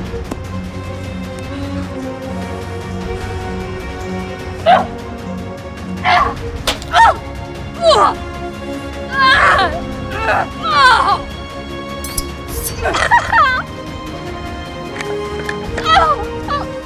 Slave, thou hast slain me! Villain! Take my purse, and if thou wouldst thrive, take the letters that thou findest upon my person to Edmund, Earl of Gloucester. You will find him with the English party. Oh, untimely death. Death.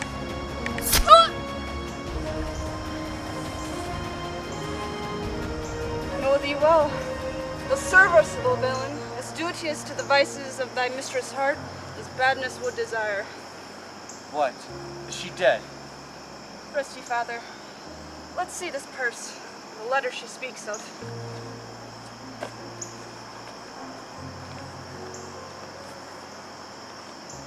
Let our reciprocal vows be remembered. You have made opportunities to cut him off. If your will want not, time and place will be fruitfully offered. There is nothing done. If be return the conqueror, then I am prisoner, and his bed my goal. From the loathed warmth thereof deliver me, and supply the place for your labor. Your wife, I would say, affectionate servant, Goneril. Oh, indistinguished space of woman's will, a plot upon her virtuous husband's life, and the exchange, my brother. With this ungracious paper, strike the sight of the death practice, Duke. Come, brother. Far off me, methinks I hear beaten drum. I'll lead you to some fighting.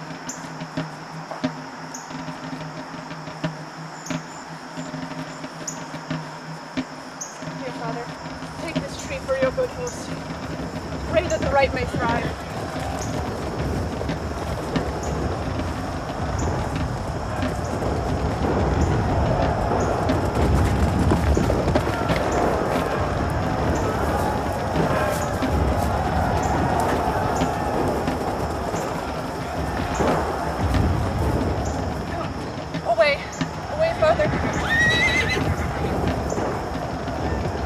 No further, sir, that man may rot even here.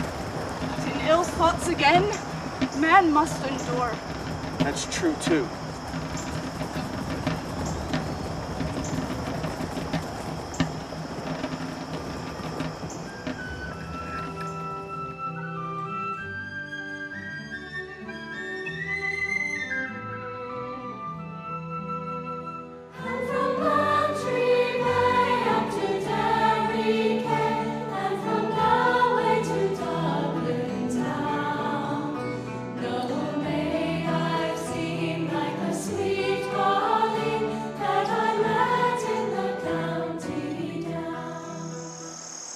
When shall I come to the top of that same hill? You do climb up it now. Look how we labor. Methinks the ground is even. Horrible steep. Hark, do you hear the sea? No, truly. Why then your other senses grow imperfect by your eyes' anguish. So may be indeed. Methinks thy voice is altered, and thou speakest in better phrase and matter than thou didst. You are much deceived. In nothing am I changed, but in my garments. Methinks you are better spoken. Come on, sir. Oh, how fearful and dizzy 'tis to cast one eye so low. The fishermen that walk upon the beach appear like mice, almost too small for sight. The murmuring surge cannot be heard so high. I'll look no more, lest my brain turn and in deficient sight topple down headlong. Set me where you stand. Give me your arm. You are now within a foot of the extreme verge. For all beneath the moon I would not leap upright. Let go of my arm. Here, friend, is another purse. In it, a jewel well worth a poor man's taking. Faring gods prosper with thee. Now thou go further off. Bid me farewell and let me hear thee going. Now fare ye well, good sir. With all my heart. I do trifle thus with this despair. It's done to cure it. Oh, you mighty gods! This world I do renounce, and in your sights shake patiently my great affliction off. If I could bear it longer, and not fall to quarrel with your great opposeless wills, my snuff and loath part of nature should burn itself out. If Edgar live, oh bless him. Now, fellow, fare thee well. Gone, sir. Farewell.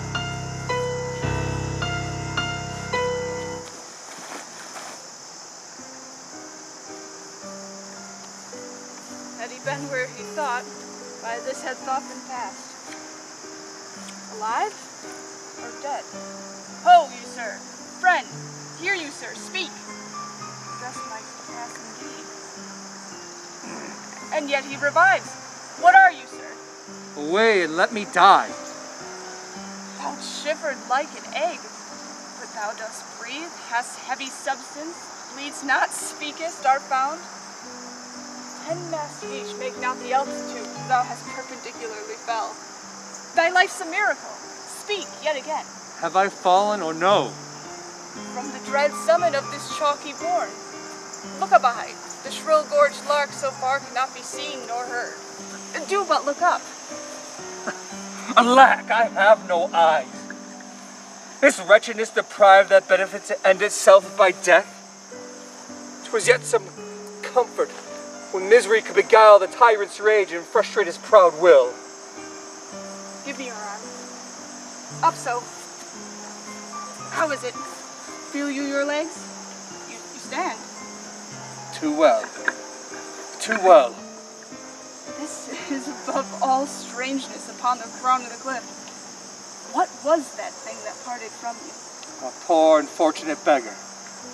As I stood here below, methought his eyes were 2 full moons. He had 1,000 noses, horns newly welt, and raged like the enraged sea. He was some fiend. Therefore, thou happy father, think that the clearest gods that make honors of men's impossibilities have preserved thee.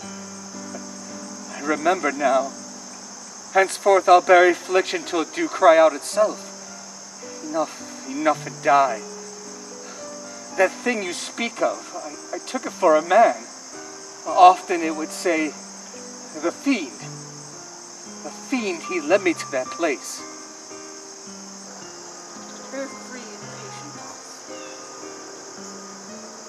comes here. They cannot touch me for crying. I am the king himself. A side-piercing sight. Nature is above art in that respect. I know that voice. Ha! Goneril with a white beard? They flattered me like a dog. Told me I had the gray hairs in my beard ere the black ones were there. To say aye and no to everything that I said. Aye and no too was no good divinity. When the rain came to wet me once, and the wind to make me chatter. When the thunder would not peace at my bidding, there I found them, there I smelt them out. Go to, they are not men of their words. They told me I was everything. Ha, 'tis a lie. I am not ague-proof. The trick of that voice, I do well remember. Is it not the king? Aye, every inch a king. When I do stare, see how the subject quakes. I pardon that man's life. What was thy cause? Adultery? Thou shalt not die. Die for adultery? Let copulation thrive. For Gloucester's bastard son was kinder to his father than my daughters got 'tween the lawful sheets. Women all above. But to the girdle do the gods inherit. Beneath is the fiends. There's hell. There's darkness. There's a sulphurous pit. Burning, scalding, stench, consumption. Well, let me kiss thy hand. Let me wipe it first. It smells of mortality. Oh, ruined piece of nature. This great world shall so wear out to naught. Dost thou know me? I know. I remember those eyes well enough. Dost thou squinty at me? No? Do thy worst, blind Cupid, I'll not love. Were all thy letters sunned, I could not see. Oh, ho! Are you there with me? No eyes in your head, nor money in your purse. Your eyes are in a heavy case, your purse in a light. But yet you see how this world goes. What? With a case of eyes? What, art mad? A man may see how this world goes with no eyes? Look with thine ears. I see it feelingly. Gowns and furred robes hide all. Get thee glass eye, and like a scurvy politician, seem to see the things that thou dost not. Aye, sir. If thou wilt weep my fortunes, take my eyes. I know thee well enough. Thy name is Gloucester. Thou must be patient. We came crying hither. Thou knowest when we first smell the air, we wail and cry. I will preach to thee, mark. Alack the day. When we are born, we cry that we come to this great stage of fools, and then kill, kill, kill, kill, and kill! Oh, here he is. What? Your most dear daughter. No rescue? What, a prisoner? Use me well. You shall have ransom. Let me have surgeons. I am gut to the brain. You shall have anything. No seconds? All myself? I will die bravely like a smug bridegroom. I will be jovial. What? Come you, masters. I am a king. Know you that? You are a royal one, and we obey you. Well, then there's life in it, and you can get it. You shall get it by running. Sight most pitiful in the meanest wretch, past speaking of in a king. Hail, gentle lady. Sir, speed you. Have you heard, milady, of a battle toward? Everyone hears that which can distinguish sound. But by your favor, how near is the other army? Near, and on speedy foot. Thank you, milady. Though the queen herself is on special cause. Her army hath moved on. Thank you, milady. Oh, you gentle gods, take my breath from me. Let not my worser spirit tempt me again to end itself by death. Well prayed, Father. Now, sir, what are you? A most poor and fortunate beggar man, made tame to fortune's blows. Come, Father. I'll lead you to some tidings. Hearty thanks.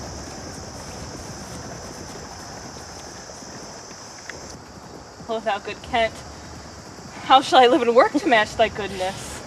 My life will be too short in every measure, fail me. To be acknowledged, madam, is o'erpaid. All my reports go with the modest truth, nor more, nor clipped but so.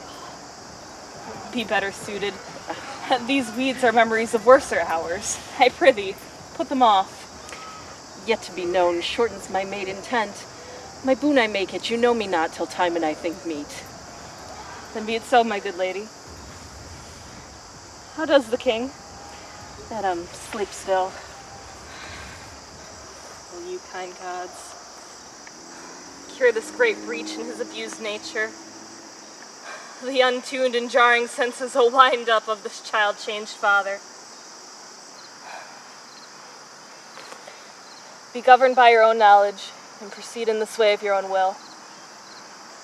Oh, my dear father, let restoration hang thy medicine on my lips, and let my kiss repair these violent harms that my two sisters have in thy reverence made.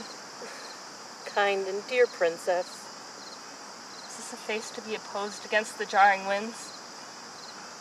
Mine enemy's dog, though he had bit me, should have stood that night against my fire. Wast thou fain? Poor father. Alack, alack, 'tis wonder that thy life and wits had not concluded all. He wakes. Speak to him. Madam, to you 'tis fittest.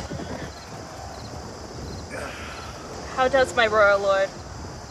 How fares your majesty?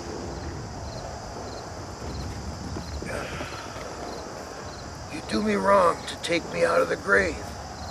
Thou art a soul in bliss, but I am bound upon a wheel of fire, and mine own tears do scald like molten lead. Sir, do you know me? You are a spirit, I know. Where did you die? Still far wide. He's scarce awake. Leave him alone a while. But where have I been? Where am I? Oh, fair daylight. I am mightily abused. I should even die with pity to see another thus. I know not what to say. I will not swear these are my hands. Let's see. Oh, look upon me, sir, and hold yours hand in benediction over me. You must not kneel. Pray you, do not mock me. I am a very foolish and fond old man. But to deal plainly, I swear I am not in my perfect mind. I feel I should know you and this man. Yet I am doubtful, for I am mainly ignorant of what place this is. Or all the skill I have remembers not these garments, nor where I did lodge last night. Do not laugh at me, for as I am a man, I think this lady to be my child, Cordelia. And so I am. I am. Are thine eyes wet? Yes, Faith. I pray you weep not. If you have poison for me, I will drink it. I know you do not love me, for your sisters have, as I do remember, done me wrong. You have some cause. They have not. No cause. No cause. Am I in France? In your own kingdom, sir. Do not abuse me. Be comforted, good madam. The great rage you see is killed in him. Desire him to go. Will it please your highness walk? You must bear with me. Pray you now, forget and forgive. I am old and foolish.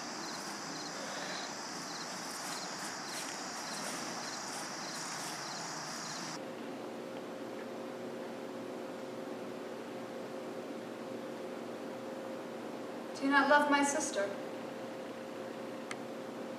But have you never found my brother's way to the forefronted place?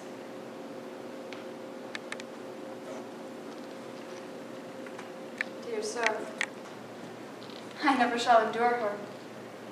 Dear my lord, be not familiar with her. Our very loving sister, well met. This I heard. The king is come to his daughter, with others whom the rigor of our state has forced to cry out. And why is this reason? Combine together against the enemy, for these domestic and particular broils are not the question here. Let's then determine with the ancient of war in our proceeding. You'll go with us? No. 'Tis most convenient. Pray, go with us. Ho ho, I know the riddle. I will go. If ere your grace had speech with man so poor, hear me one word. I'll overtake you. Speak. Before you fight the battle, ope this letter. If you have the victory, let but the herald cry. Wretched though I seem, I can produce a champion for what is avouched there. If you miscarry, your business in this world hath so an end, and machination ceases. Fortune loves you. Wait till I've read the letter. I was forbidden. When time shall serve, let but the herald cry, and I will appear again. Why, fare thee well. I'll overlook thy paper.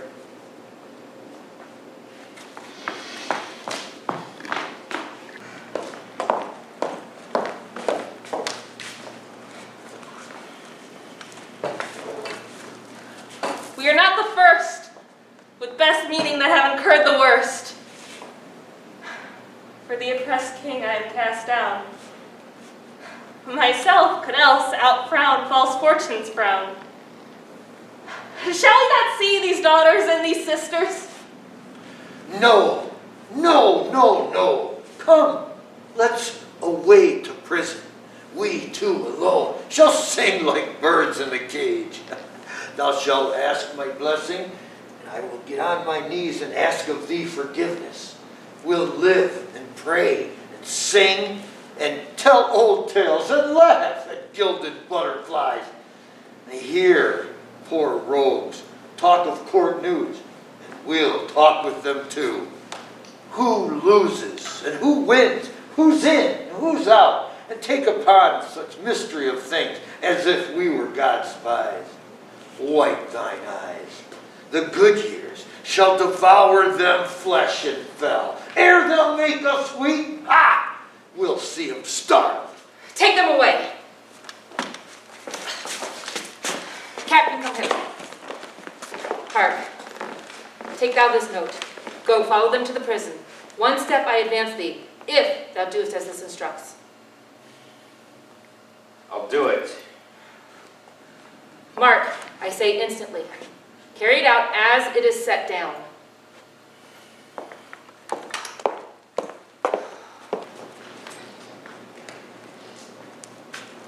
You have shown today your valiant strain, and fortune led you well. You have the captives who are the offset of this day's strife, and I do require them of you, so as to use them, as we shall see. Their merits and our safety may equally determine. Sir, Edmund thought it fit to send the old and miserable king to some retention. With him I sent the queen for the same reason, so they shall be ready to appear before your session. By your patience, I hold Edmund but a subject of this war, not as a brother. That's as we lift him to grace. Methinks our pleasures might have been demanded, and call itself your brother. Not so hot. In his own grace he doth exalt himself, more than in your edition.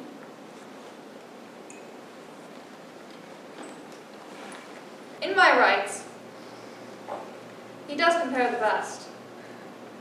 That were the most if he should husband you. Sisters do offer Greek prophets. Hola, hola, that I that told you so looked but a squint. I am not well. Else I'd answer from a full-flowing stomach. 'Tis she is subcontracted to this lord, and I, her husband, contradict your bans. If you must marry, make your loves to me. My lady is bespoke. An interlude. Let the trumpet sound! If none appear to prove upon his person his heinous, manifested many treasons, there is my pledge. I'll make it on his heart ere I taste bread. He's a nothing less than I had here proclaimed him. Sick. Oh, sick. If not, I'll ne'er trust medicine. Oh, my sickness grows upon me. She is not well. Convey her to my tent.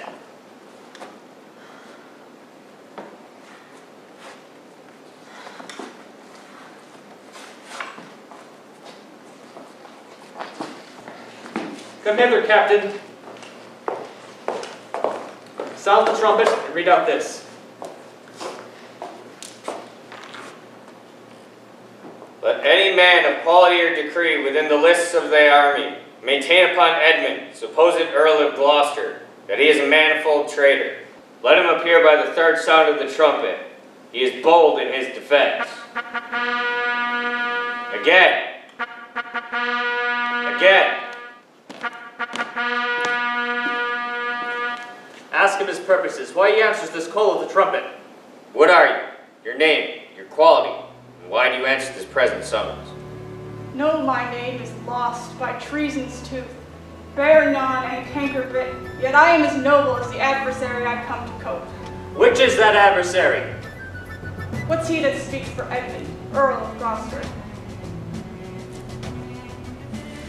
Draw thy sword and follow me.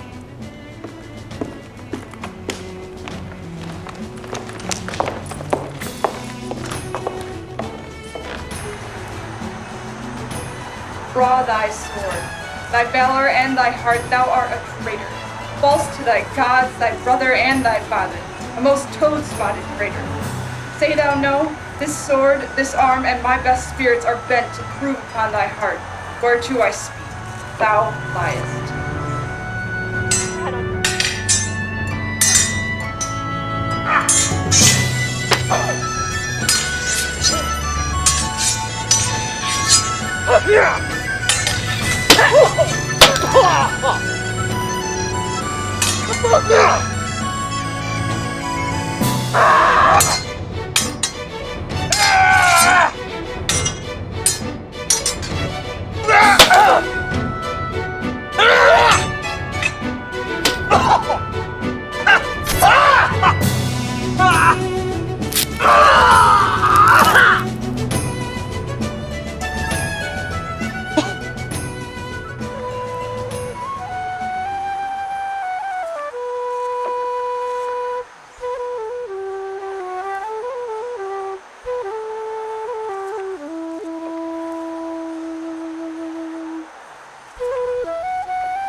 Gloucester. By the law of war, thou wast not bound to answer an unknown opposite. Thou art not vanquished, but cozened and beguiled. Shut thy mouth, dame, or with this paper shall I stop it. No tearing, lady, I perceive thou know it. Say if I do. The laws are mine, not thine. Who can arraign me for it? Most monstrous! After her! She's desperate. Govern her. I am as noble as Edmund. If more, the more hath he done me wrong. I am Edgar, and his father's son. The dark and vicious place where he was got cost him his eyes. Methought thy very gait did prophesy royal nobleness. I must honor thee. Let sorrow split my heart if ever I did hate thee or thy father. Worthy prince, I know it. Where have you hid yourself? How have you known the miseries of your father? By nursing them, my lord. List a brief tale, and when 'tis told, oh, that my heart would burst. The bloody proclamation to escape, rather than to die at once, taught me to shift into a madman's rags, to assume a semblance that very dogs despised. And in this matter, I was his guide, led him, begged for him, saved him from despair. I asked his blessing, and from first to last told him of our pilgrimage. But his flawed heart, twixt two extremes of passion, joy, and grief, burst smilingly. If there's more woeful than this, hold it in. For hearing of this, I'm ready to dissolve. Help! Help! Oh, help! What kind of help? Speak, woman! It's hot. It smokes. It can't even hurt her. Oh, she's dead. What means this bloody knife? Speak, woman. Who's dead? Your lady, sir. Your lady. And by her sister is poisoned. She confesses it. Here comes Kent. And come to bid my king and master a good night. Is he not here? Great thing of us forgot! Where is the king? Where is Cordelia? Hearest thou, Kent? Regan and Goneril are dead. Alack, why thus? Yet Edmund was beloved. The one slew the other, did poison her, and after slew herself. Even so. Send quickly to the castle. His writ was on the life of Lear and on Cordelia. Run, run, oh run! To whom, my lord? Who has the office? Send a token of reprieve. Take Edmund's sword. Give it to the guard. Haste thee for thy life! He hath commission from Edmund and thy wife to hang Cordelia in the prison, and to lay the blame upon her own despair that she fordid herself. God's defend her, bear him hence a while.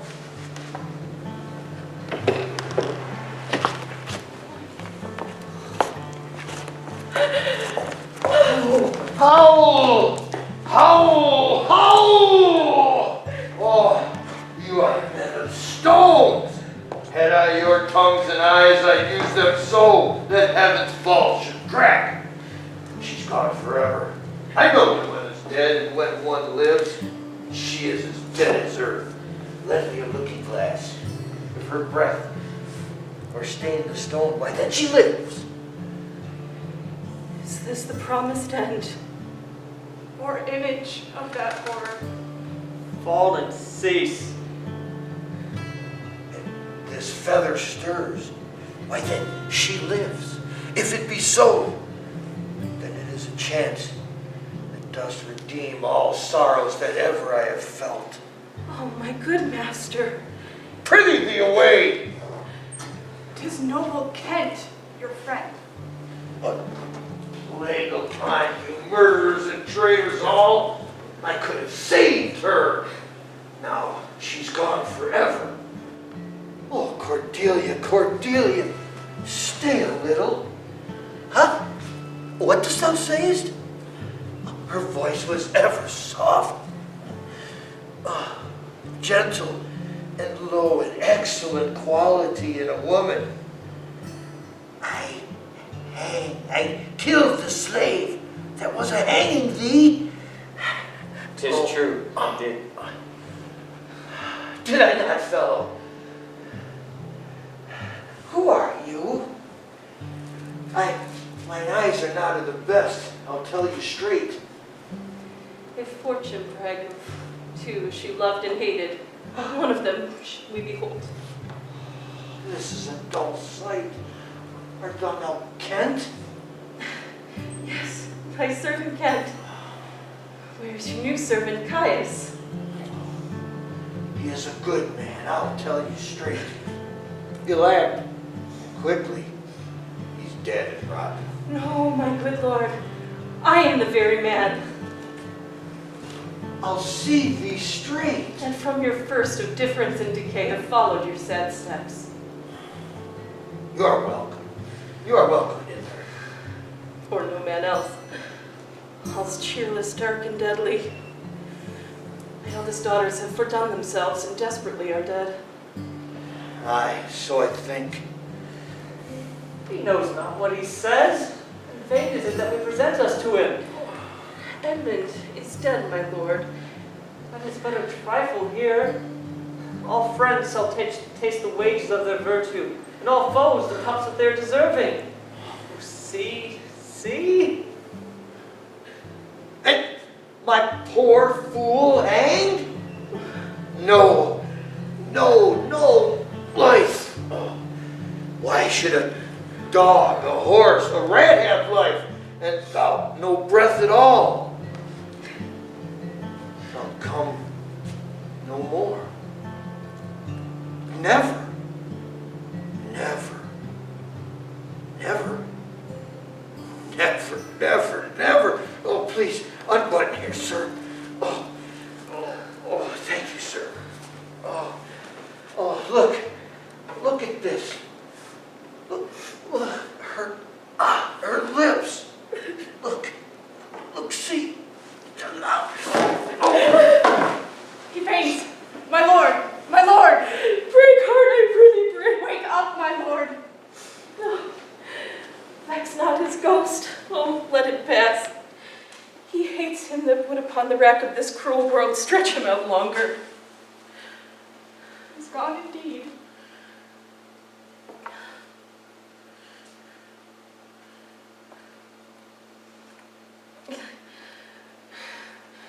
A miracle if it is. He had survived so long, but usurped his life. Our present business is general woe. Friends of my soul, you twain, rule in this realm and the gourd stake sustain. I have a journey, sir, shortly to go. My master calls me. I must not say no!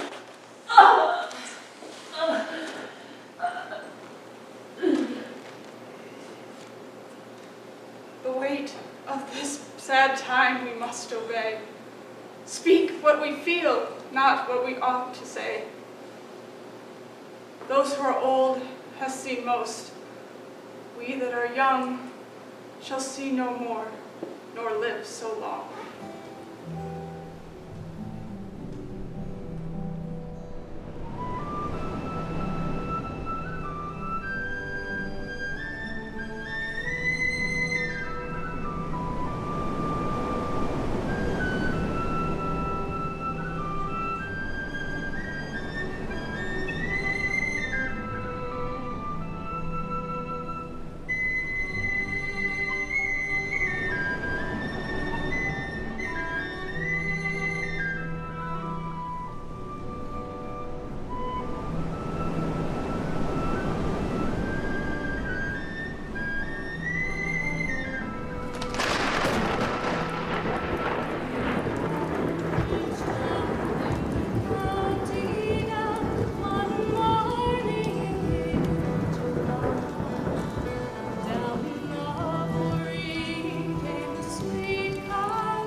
star of the county down.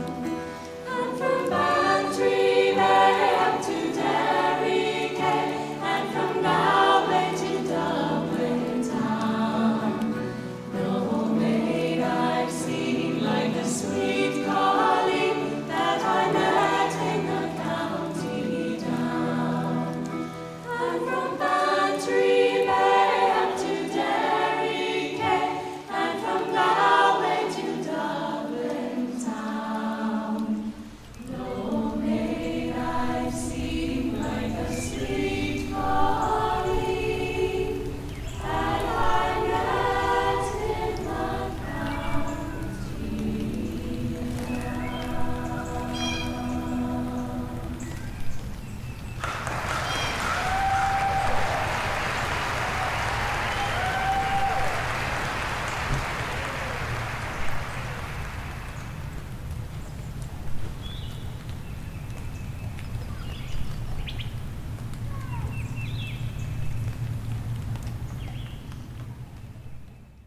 I am so scared. This clear in the woods, I don't know what to do. It's like this isn't normal. It's normal for ESR. What are you talking about? All right, quiet on set. Okay. And when you're ready, go ahead.